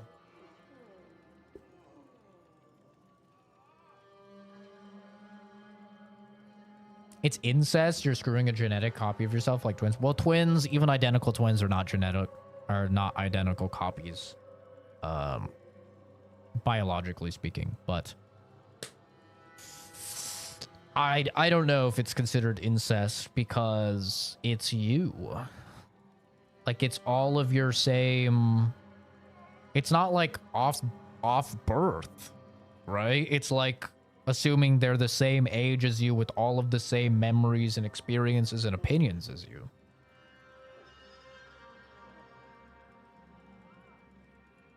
So I don't know.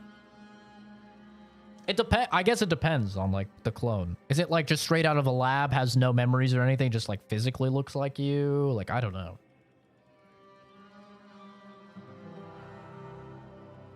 Imagine your clone pulls the girl you love and you're just wondering what you did wrong and you're the same. Would F with you hard? Nah, because I'd just tag team out with him and she'd have no idea.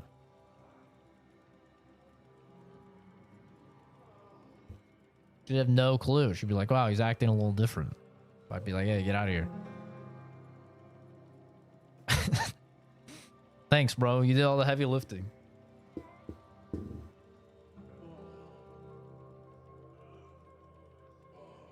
Remember buying a friend a birthday gift? He then somehow figured out about money and was pissed that I didn't tell him and eventually stopped being friends with me. Didn't know how I could win with people. Yeah, money is a weird one, man. Money is definitely a weird one. It's not a problem I ever had growing up, but it's a problem I've slowly but surely started to have now that I'm older and doing better for myself. And it's like, nobody used to ever ask me for anything, and now people very regularly ask me for things. It's kind of like the first thing I realized. Or like more and more people would start to talk about how they don't have money. And like previously, nobody ever talked to me about that because it's like, yeah, none of us have money. But now I've like started to realize more people in my life talking about how they don't have money, and it just makes me like second guess, like, is it just the economy that we're in right now and so they have no money and they're talking about it? Or is it because like now I have money and now they're like trying to get some type of like handout or something, you know? Like it's got me like second guessing shit. So I feel you. Money is a weird one, man. It sucks that it's like such a changing factor for people.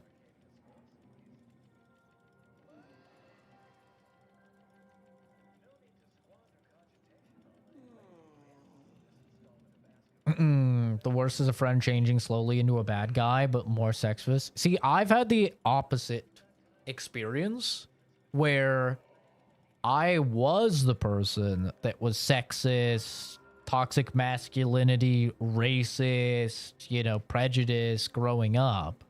And I've became a good person over time and don't have those beliefs anymore. And a lot of the friends I grew up with still held those opinions very strongly. They didn't change. And so I was the one changing. And so I was the one that had to like cut them off because I was like, I literally cannot. I can't interact with you anymore. Like, you're just a piece of shit, you know? And you are the company that you keep. So it's like, I don't want to keep pieces of shit in my life. You know?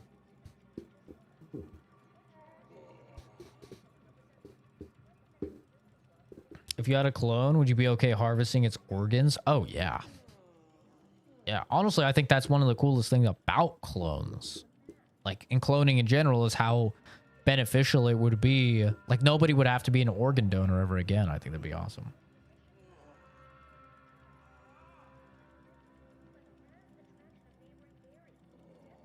Yeah. Yeah, some people are like that. That's why a lot of people I know, they just don't talk about religion. They don't talk about politics or anything. For me, I am completely open with all of my beliefs. You know, at least like if it's, especially if it's a friend or something. Like if you're a random and you're asking me shit, I'm gonna be like, I don't know you. I don't owe you anything. But for me, like in general, I'm pretty open about my beliefs, and I'm very accepting of everyone else's beliefs. You know, there's like very, very few things to where if you hold that belief, I'm going to judge you and I'm going to like care, you know?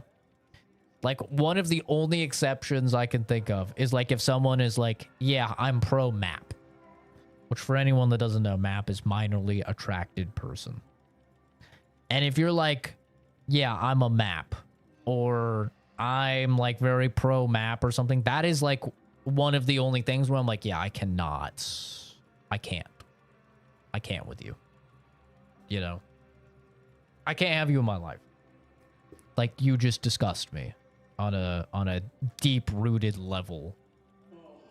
That's like one of the only things I can really think about, though. Like, I don't care people's thoughts on immigration or religion or trans or gays or you know, racist is one thing that, like, if you're like really racist, I probably can't be friends with you, and that's because, you know, I'm into black women especially. So like It's not very crazy that I will probably eventually date another black woman, and it's like, you know, that's not gonna work. But yeah.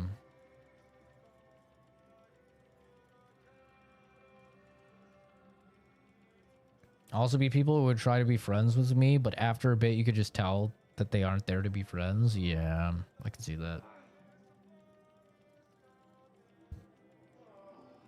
If a stranger saw you have a heart attack and needed a transplant and you're struggling on the sidewalk, you pass out and the last thing you hear them say is, "I'll give you my own heart. I have a loving family with a wife and kids. Oh well." And a doctor said, "Let's go quick." How would you react? I don't know. I'm trying to put myself in that position, but it's not easy for me. I have autism, so a big trait of autism is like it's very hard to put yourself in situations that you have not been in. So like that's why it's like very hard for me to relate to people going through things I've never experienced. So like I'm trying, but I honestly have no idea. I have no idea how I would react until I would be in the situation. I'm trying to think if I have anything applicable, but I don't really. The closest thing I have is like I was hospitalized as a kid and they were talking about like if I was gonna die if I would give my organs up, and I was pro giving my organs up, and I am an organ donor on my ID and everything, but like yeah, that's I don't know, I've never been in a situation where I needed someone's organs, so it's I mean in general I guess if I'm pro organ donor myself, then I'm pro donating organs.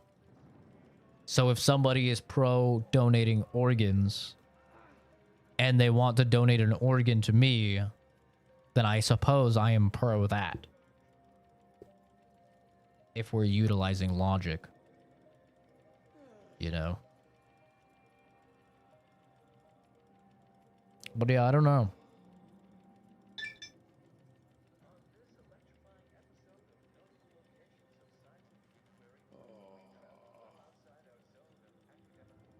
I said not being an organ donor, you have a higher likelihood of dying in a hospital if you are one. Yeah, I know. And there's all sorts of conspiracy theories about like they'll fucking kill you and give your organs to high profile people and yada yada. But I mean, the way I see it, if that happens, it happens, you know. But if there's even a chance that I could possibly save someone's life after dying because of my organs, then I think that that's a W. Personally. They might take my heart, you know. They might kill me and give my heart to a CEO or something like that that's like, owns a bunch of stock in the company, majority stockholder or something, but like maybe my kidney goes and saves a little chick, or my lung goes and saves someone else or something, you know. So like also I think it's a little bit hypocritical because I'm in science, and one of the things I've done throughout my career is like do makeshift, not surgeries per se, but like learn anatomy with cadavers, right? It's something that we do a lot when you're getting a biochem degree, for example. And when I did work in forensics, and cadavers I've utilized many times, and cadavers are people that donated their bodies for science, you know. So it's a little bit hypocritical of me, I feel, to not do that when I have directly benefited so many times from people donating their bodies. I see it as like paying it forward, you know? Like I studied human anatomy from seeing dudes cut open, and now people can study me getting cut open. Episode of Scrubs where a guy dies, his organs are harvested right away to save a few new lives. Not all were dying, but they need a transplant. Little did they know his organs were problematic. They didn't catch it sooner. They killed more people. Damn. Well, hopefully they do stringent like testing and stuff. Most people don't deserve organs. The ones that normally do don't get them. I don't know. I don't think I'm in a place to judge if what somebody deserves and doesn't deserve.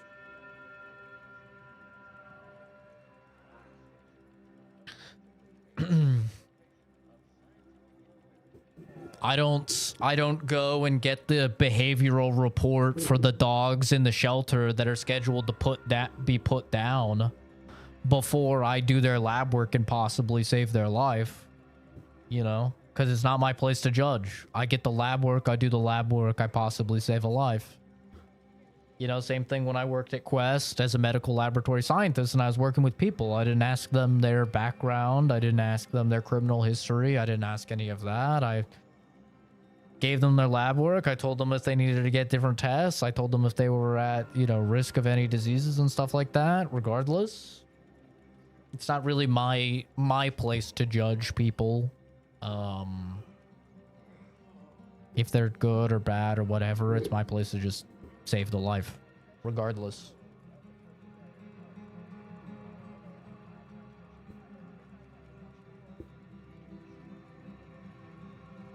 Would I be okay dissecting it, or would I train it up? I mean, I'd train it up and I would dissect it when it dies. Yeah. It's gonna die eventually. I think. I don't know how long Pokemon live. I have no idea how long Pokemon live. I know nothing about any of that. But yeah.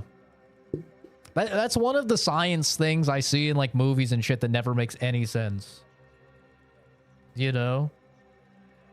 One of the things I see in science movies is like, all right, we got this thing. We need to kill it and dissect it right now. It's like, no, you don't. No, you don't. You can let the thing live and have its full life. And then you can dissect it and you can learn everything about it. Like, you know, it's like this weird, like, movie show thing where it's like scientists are just like, yeah, we're gonna fucking kill the thing. It's actually better to not kill the thing. You know why? There's a thing called a longitudinal study, which is one of the best possible ways to accrue information on something that you don't understand. And it's where you study something throughout the entire course of its life. It is the best thing to do. So it is actually scientifically way better to let that thing survive and live and do a longitudinal study of it and then dissect it, you know?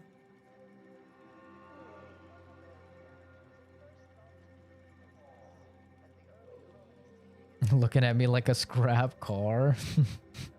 That's funny.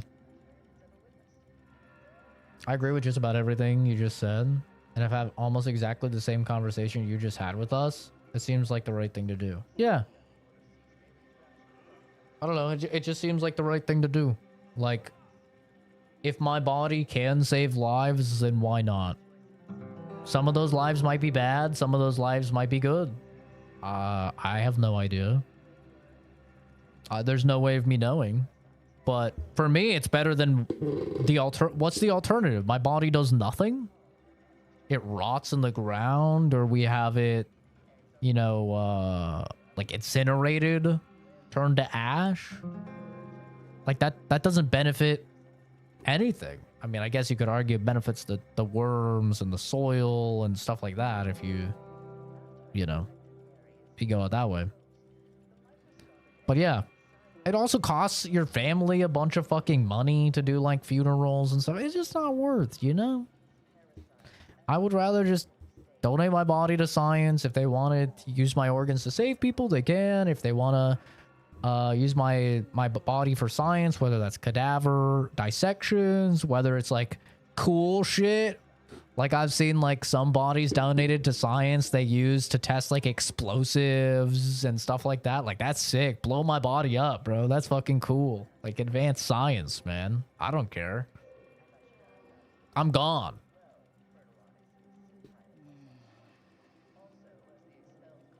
Why do aliens dissect humans? It implies that they took humans for a human zoo before they picked the new guys to use. Yeah, I don't know what's up with that.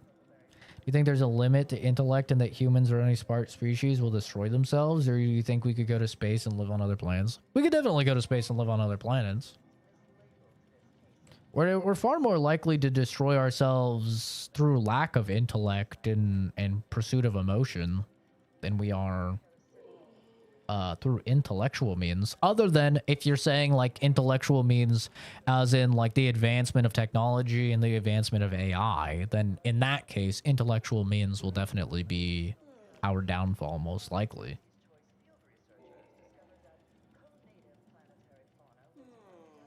My sister passed away 5 years ago of an unknown brain condition. She was then donated for a specific autopsy to study her condition. Hell yeah, dude. And that's the thing, like, we need that to happen in order to make sure that doesn't happen. You know? Like, it is necessary for us to, even if it does seem like medieval or crude or whatever, it's necessary to chop up some cadavers to teach the next generation. You know, maybe with the pursuit of like maybe with the pursuit of VR, I have a buddy that's almost a doctor, and he said that they're already utilizing VR for surgeries and stuff like that. That is becoming more popular. So like maybe we won't need cadavers for that anymore, but you always need cadavers for various scientific means, you know. Like I said, I've used them a lot. So maybe not a lot, but like 3 different times I've used them. And obviously I've been around a lot of just bodies when I was working in forensics. But that's obviously a little bit different. Like, you're not, you're more careful with somebody that's, is like a body from a crime, right? Than you are with like a cadaver. Like a cadaver, bro, you just fucking like, ooh, you body slam those guys, you know. Not really. I'm joking. But like, you know that they're not going to be at an open casket funeral or something. Yeah, this is Outer Worlds 2, which we're not really playing much. We're mostly not playing because I have plans. I was told at some point from 9 to 11, and it's 10:15. So I've kind of just been waiting to hear back, and I didn't want to get too deep into video game stuff. Some storyline or something I didn't want to cut off, but it's 10:15 now, and I still haven't heard from them, so. AI surgery? The way I see it, AI surgery and AI's like driving cars, all of that eventually will just be a positive because it won't make mistakes. In theory. You know. Grandma got used to test a new drone that fires fucking mini J-dams. Hell yeah, brother. Raw intellect isn't enough because we used to not know smoking was bad. We tested and found out. But what's next? Remove emotion? We speed up science. Well, one thing talking about raw intellect is that we are actually actively seeing higher and higher and higher and higher IQ numbers. So this is a common misnomer is people think that we're getting stupider as time is going on.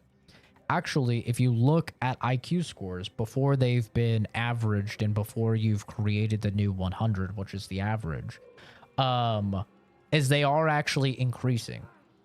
In fact, now, if you were to take somebody with a 100 IQ, which, like I said, is average, you were to take someone right now with 100 IQ, and you were to compare them to somebody that had a 100 IQ 70, 80 years ago, you would actually be looking at what is equivalent to today's like 75 IQ, which is in the mentally retarded area. Like you're approaching mental retardation.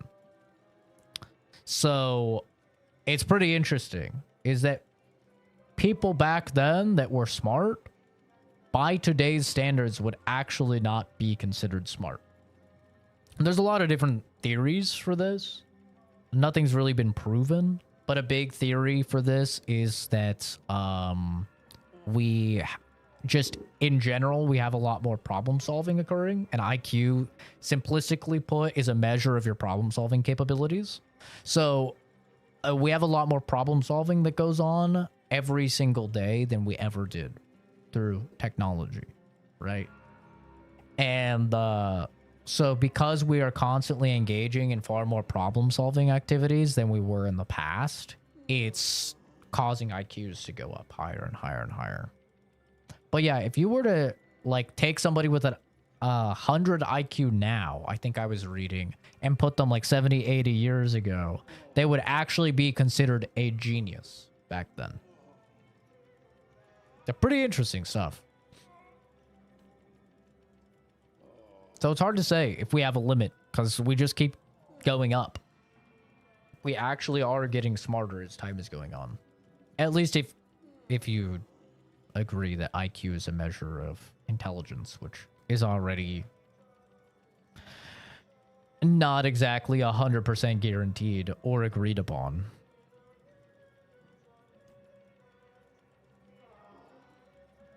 Can't wait for my surgeon to need a break during surgery to charge himself. Bro, they'll be done in with the surgery in like a minute. Just fucking...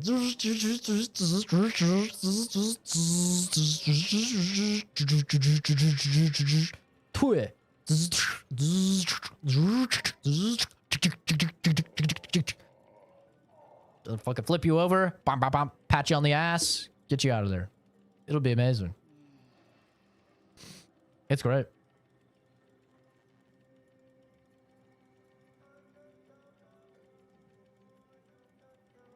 Yeah, AI will eventually get to like, you know, superhuman levels and know everything.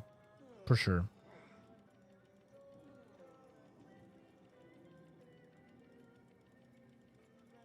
The Australian average is 90? Really? I didn't know that. That's interesting. I mean, typically we don't see too much IQ deviation throughout aging. I mean, not counting like very old age, obviously, or very young age. But like, if you had it tested when you're 18 and now you're 21, there's probably been no deviance whatsoever. If it was properly tested. Like, your IQ will remain consistent because your IQ is not determined off of like things that you know, right? Most IQ tests are simply a measure of problem solving capabilities. That's really all IQ is IQ is a measurement of your problem solving capabilities, and it is highly correlated with your ability to acquire and retain new information.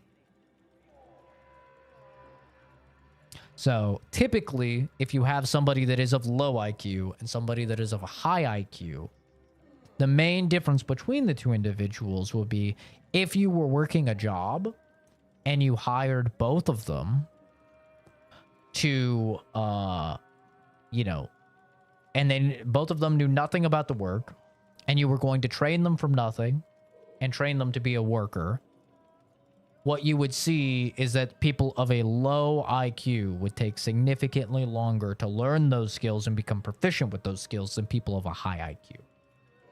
And that is the primary difference. It is not how much knowledge you can talk about. It has nothing to do with that. Despite what many people often think. Many people think if you have a high IQ, it means you just fucking know everything, you know, or something like that. And it does, like I said, improve your ability of learning and improve your ability of retaining knowledge. So over the course of a lifetime, assuming you're spending it learning new things, you will probably know significantly more things than someone of a lower IQ. But it's not guaranteed. You could have a very high IQ, work in a fucking warehouse, never read a book, and just go to sleep after work every day. And guess what? The dude with a lower IQ that's reading books a lot and is like going to school a lot is going to know more things than you.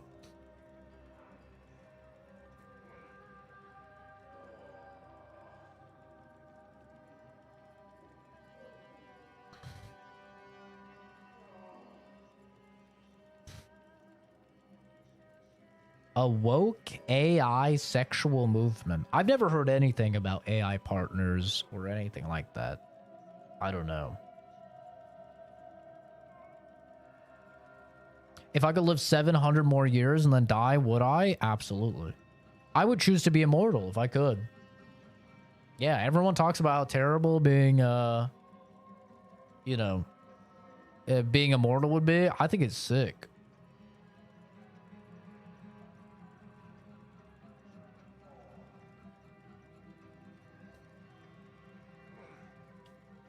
Like, yeah, I'd see all my homies die. But I'm probably going to see all my homies die anyway, because I'm healthier than most of them. Who knows? I could get hit by a fucking bus or something. But, like, you know. I'm going to see Momo die. That's part of life. Living and dying.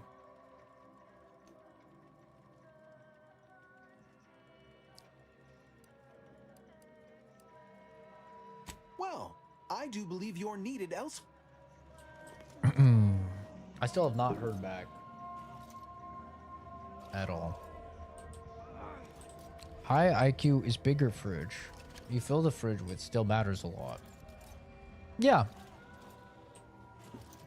And how fast you can fill the fridge, too. 1,068.5 pardons, but my attention is presently 99.81% occupied, coordinating provisions and supplies for the displaced. I haven't any time for idle chatter. What you got? Hey, what you got?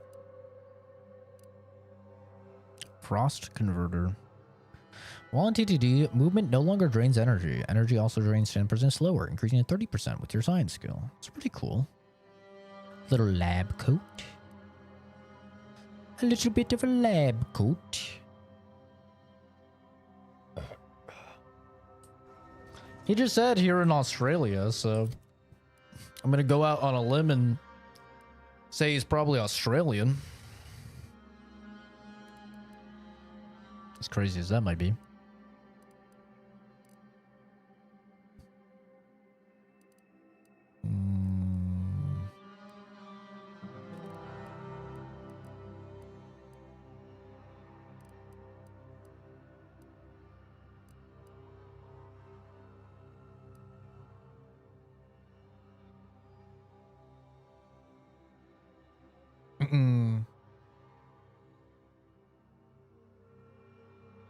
Just dropped to -20 now.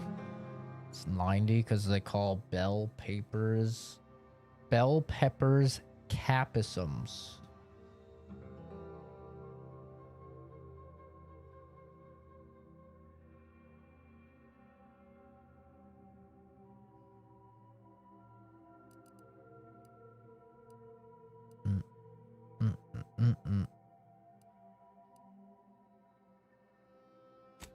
Put this back on here. We will favorite this.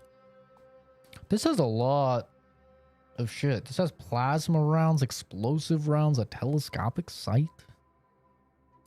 It's kind of crazy. 350%. It's insane.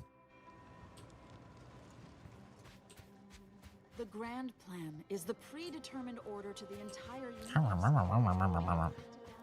Can't say I'm fond of these lodgings. Talk about close. Do you believe Arcadia shall ever return? Can't believe I still have not heard from him.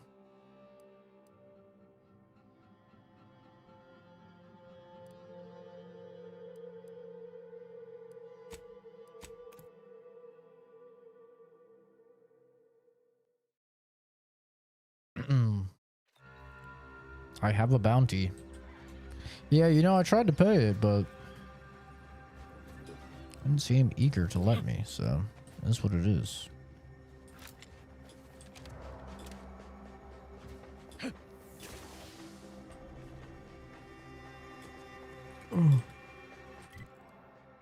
Gotta go way down here to cut through.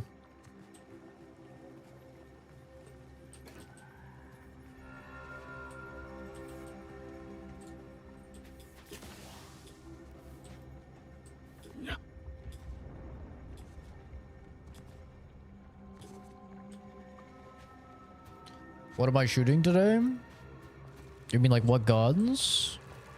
Probably just my usual, man. I'll probably just take out the Glock 43X, MOS, my daily carry. Fire off a couple hundred rounds. Practice, I usually do like 40 or 50 draw to fires. And call it a day. Yeah.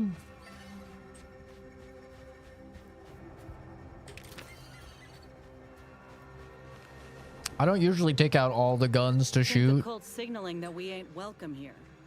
But I ain't too keen on heeding signs.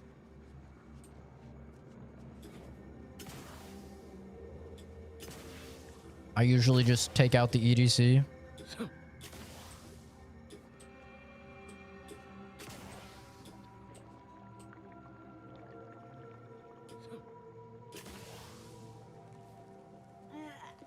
Check Discord mod chat.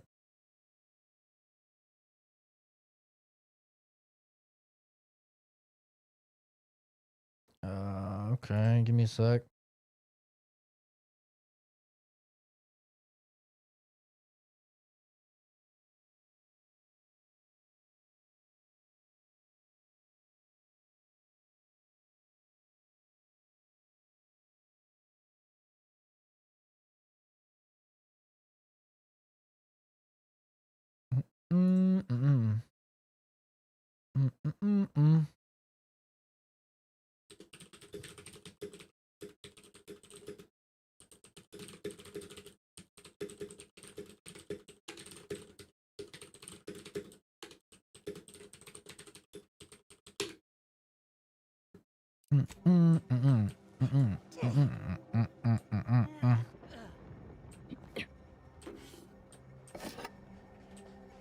Well, hopefully this won't piss anybody off coming in here, but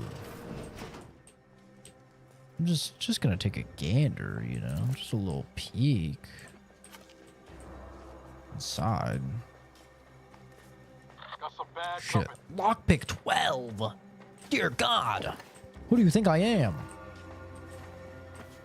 Holy.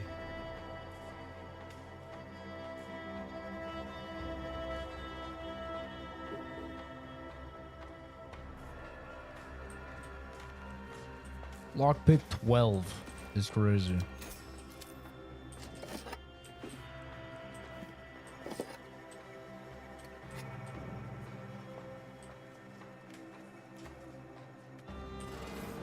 There best be a stiff bottle waiting for me if I ever manage to make it out of this barrel. Sounds like he's fighting He's for his life. shitting. He's shitting. Oh no, it's no, no, no, no.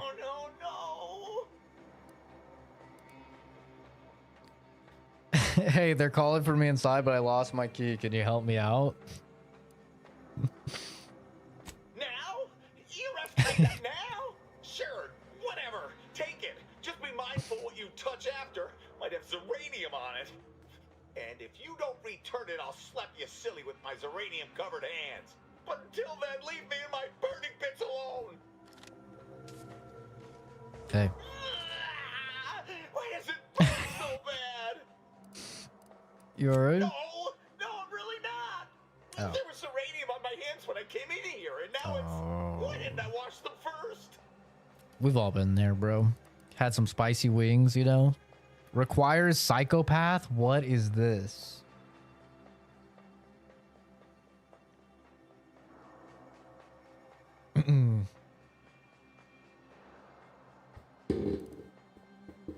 I guess that's why folks usually wear gloves when they play with this stuff. Anything I can do to help? No, I don't think so. I'll just suffer in here for a while longer. Oh, why won't it stop burning? I'm not laughing, I swear. I've just got a tickle in my throat. That's amazing that he laughs at him. Well, it's his lucky day today. He gets to live. All his friends, not so lucky. Troublemaker approaching.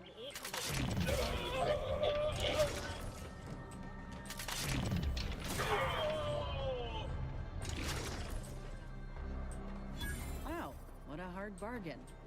Think I prefer my odds to Give the lock order, the and door I'll take between care of him, Commander.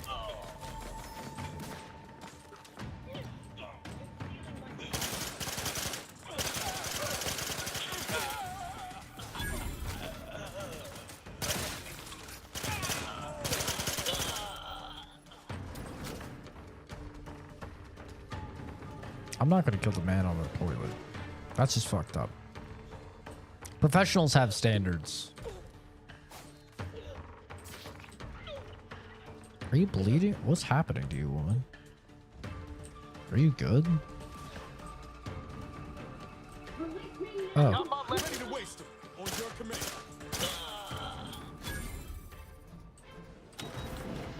Architect's balls! That was some fine killing! This is the goth girl! I preferred you'd left one or two of those traitorous miscreants for me to sharpen my blade on, but no matter. Serves me right. I swear this is the goth girl companion. But they rightly paid for their transgression. Betraying someone sent by the exalted leader of the glorious dawn herself warrants a painful death. Name's Asa. You are? I think this is the goth girl. Ooh, we're so back. We're so back. We are simply a group of enlightened individuals seeking to spread the truth of the rifts, despite our persecution by those who seek to keep the masses aimless and distraught. Stop it. Stop it, Fuzz. Drugs are bad, okay?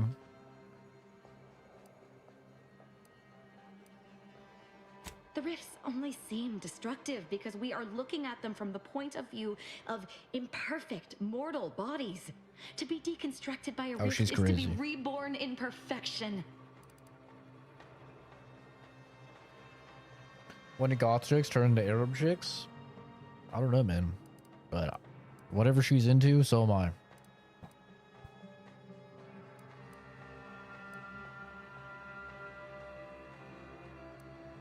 No, it does not. Perhaps I will tell you what does, should I ever count you among my few compatriots. There is one other thing. I have similar business at the N-Ray range. These fools were only part of the contingent that betrayed me.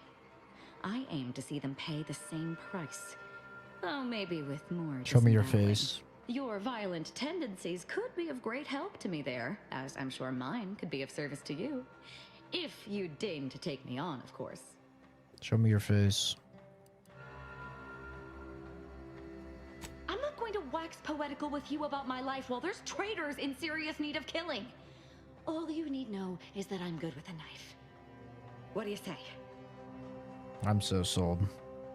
Nothing that will live to regret. But it seems like you've already a full contingent with you. Inez, get out of here. Really, Commander? You're swapping me out for her? All right. When you need someone you can actually trust, you know where to find me. Well, what are we waiting for? Let's go kill us some traitors. Take off your... Oh, we're so...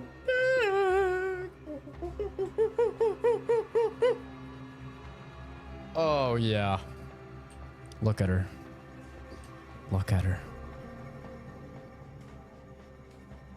They had like a bag on her head, basically. Her tats are sick. I can't believe I'm surrounded by idiots. Not you, I mean the other idiots. Right. They betrayed not just me, but the exalted leader herself. I was sent on her behalf to help them scavenge for old order technology to further investigate the wonders of the rift. She needs lipstick. So, they need to die.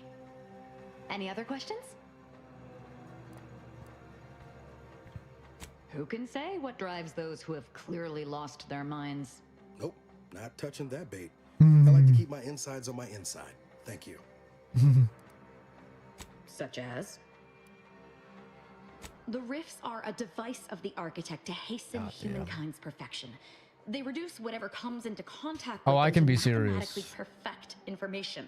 We are nothing but that information, but In fact, we I'm cannot so see that serious. because we exist in a chaotic and disordered reality. I don't think you understand. The universe is decaying, and our efforts to manage it are futile. The rifts I love are goth perfectly girls. ordered phase of existence. No chaos, no striving, no suffering. Peace and unity with the architect Especially himself. crazy ones. This bitch likes to cut people. Guess what? I dated a goth girl that liked to cut people too and wanted to kill people. I dated her for 5 years. Clearly, this is my type.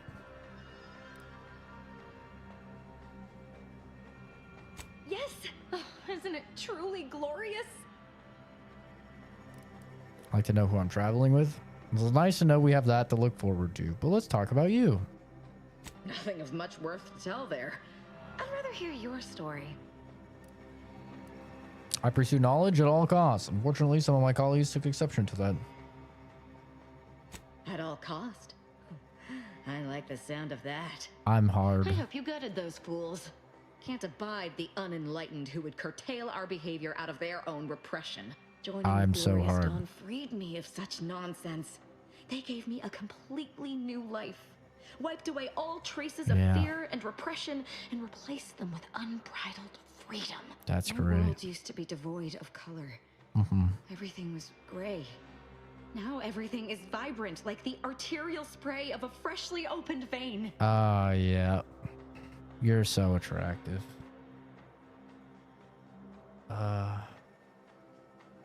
She looks exactly like the chick that pulled a knife on you in home ec. Give or take 100 or 200 pounds. Well, that 100 and 200 pounds is a pretty big fucking deal, I would say. Personally. Charming metaphor notwithstanding, I'm still interested to hear more about your life.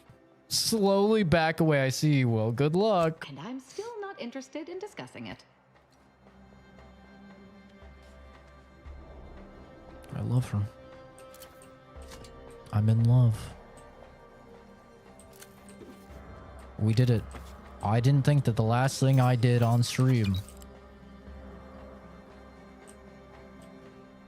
would be getting the goth girl that I've been waiting the whole game for. In a random warehouse I just stumbled upon. But fate truly is great, isn't it? Maybe there is a god out there, smiling upon me as he sends me women that will ruin my fucking life. Knowing that it is a test, and also knowing that I will indeed fail that test for the umpteenth time.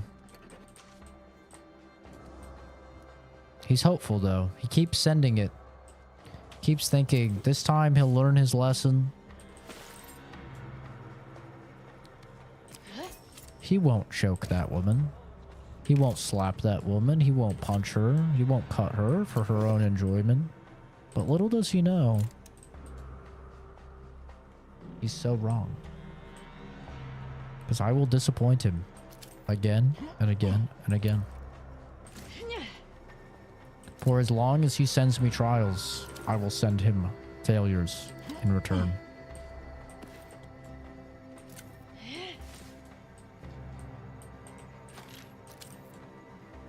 And you may ask yourself, is that something to be proud about? Well, I'll just say, he created me this way. So he shouldn't be very surprised.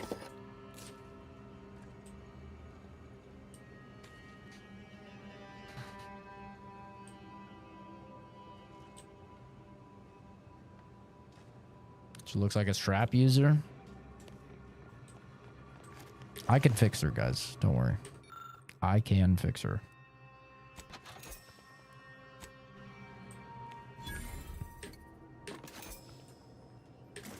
I may have failed every time before, but this time, I'll succeed. She's got no ass, though.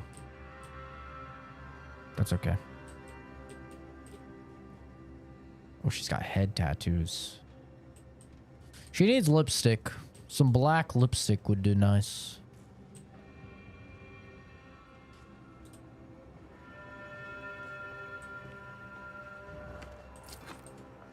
She's not cutting people open for laughs. That's because she's not trying to make the insides outside. She's trying to put her outsides inside. If you know what I'm saying, brother.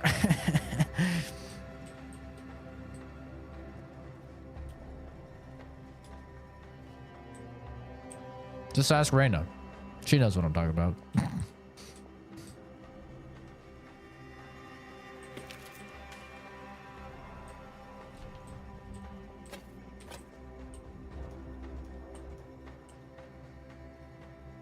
Unemployable with those head tattoos? It's fine. I'll support her.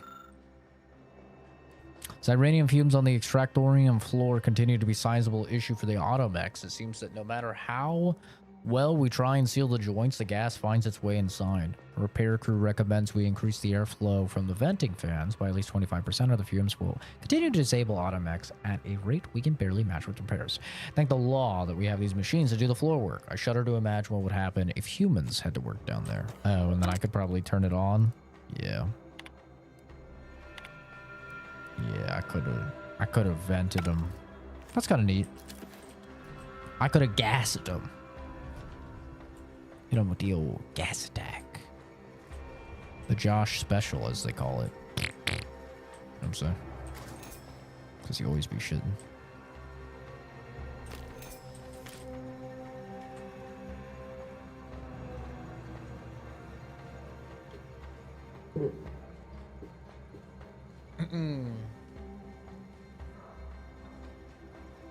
Agreed, better RPG than Cyberpunk, but depending on what they do, the potential Cyberpunk 2 has been rumored to be in the works. It could be a very, very great RPG and story game. Yeah, we'll see, man. I mean, that's not for a long time, right? That's probably like minimum of 6 years away. Realistically. If not, like, closer to 8 to 10 years away. Like, it's a very, very long ways away. So, I mean, we'll see. I am not on team forgive CD Projekt Red.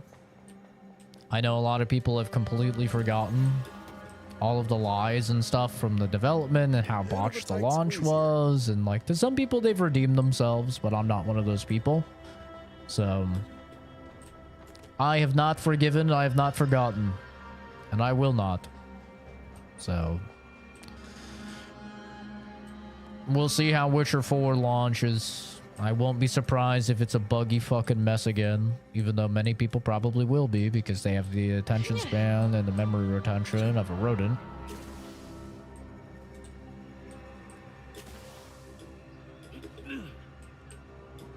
But, yeah, we'll see.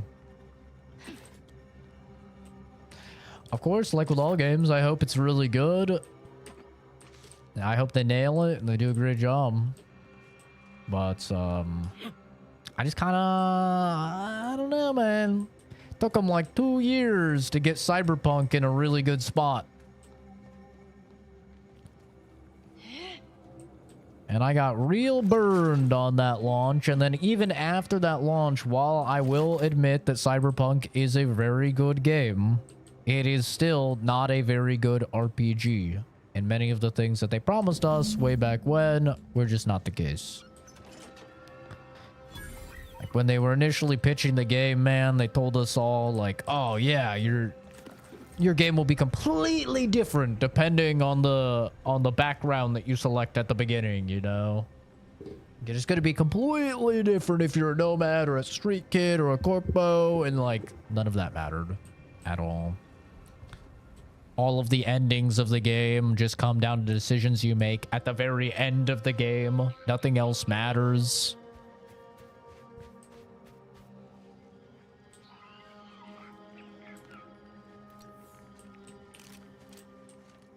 So, I mean, we'll see, man. We will see.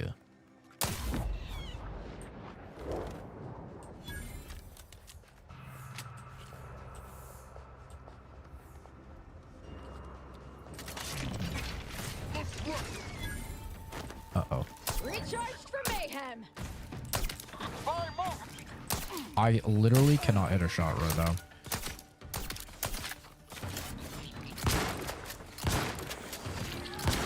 cannot hit a shot for my life.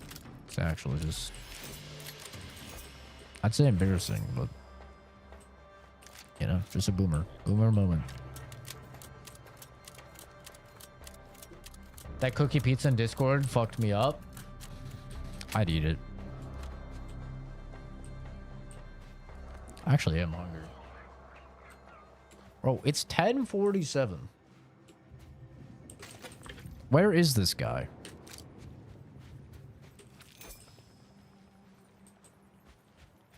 Might have to fucking call him. Maybe he's still eating.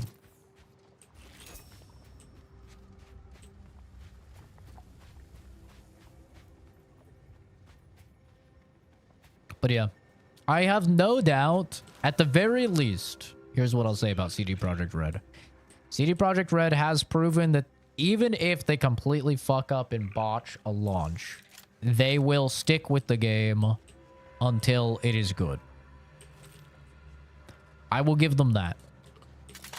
Many other companies out there would not have stuck with Cyberpunk after that disaster of a launch, you know?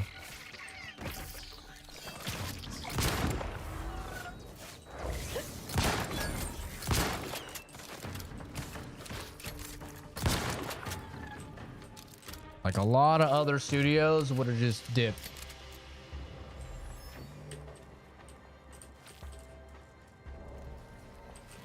So I give props to them for that. Like they stuck it out. They devoted a lot of their time and effort to it, and they fixed it. I think most people would agree. Now, it's still not the game that they had promised us ahead of launch, which is mostly what I'm salty about, because I was really hoping it'd be this crazy in-depth RPG. But it's a great game. It is. Maybe someday I'll do a playthrough on the channel. We'll do a Cyberpunk playthrough, all maxed out, path tracing, everything on Ultra. People can see just how beautiful that game is. That game is like ridiculously beautiful. It's crazy. It's crazy that game is over 5 years old now. And it's still like one of the best looking games.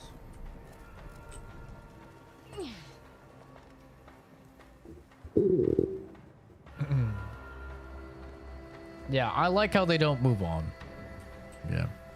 It's commendable. It is. I wish that they would land their fucking launches.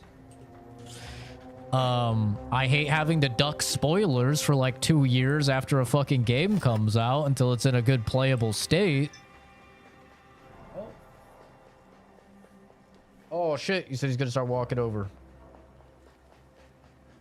Bet. Alright, I'm gonna call it there. Thanks everybody for stopping by, for hanging out. We are a day and 4 hours in. And game's still great. Game still fantastic. I will probably see you guys Monday. Have a fantastic rest of your day. And I gotta head out. So take care. Enjoy the rest of your weekend, my guys. Bye, bye, bye, bye, bye, bye.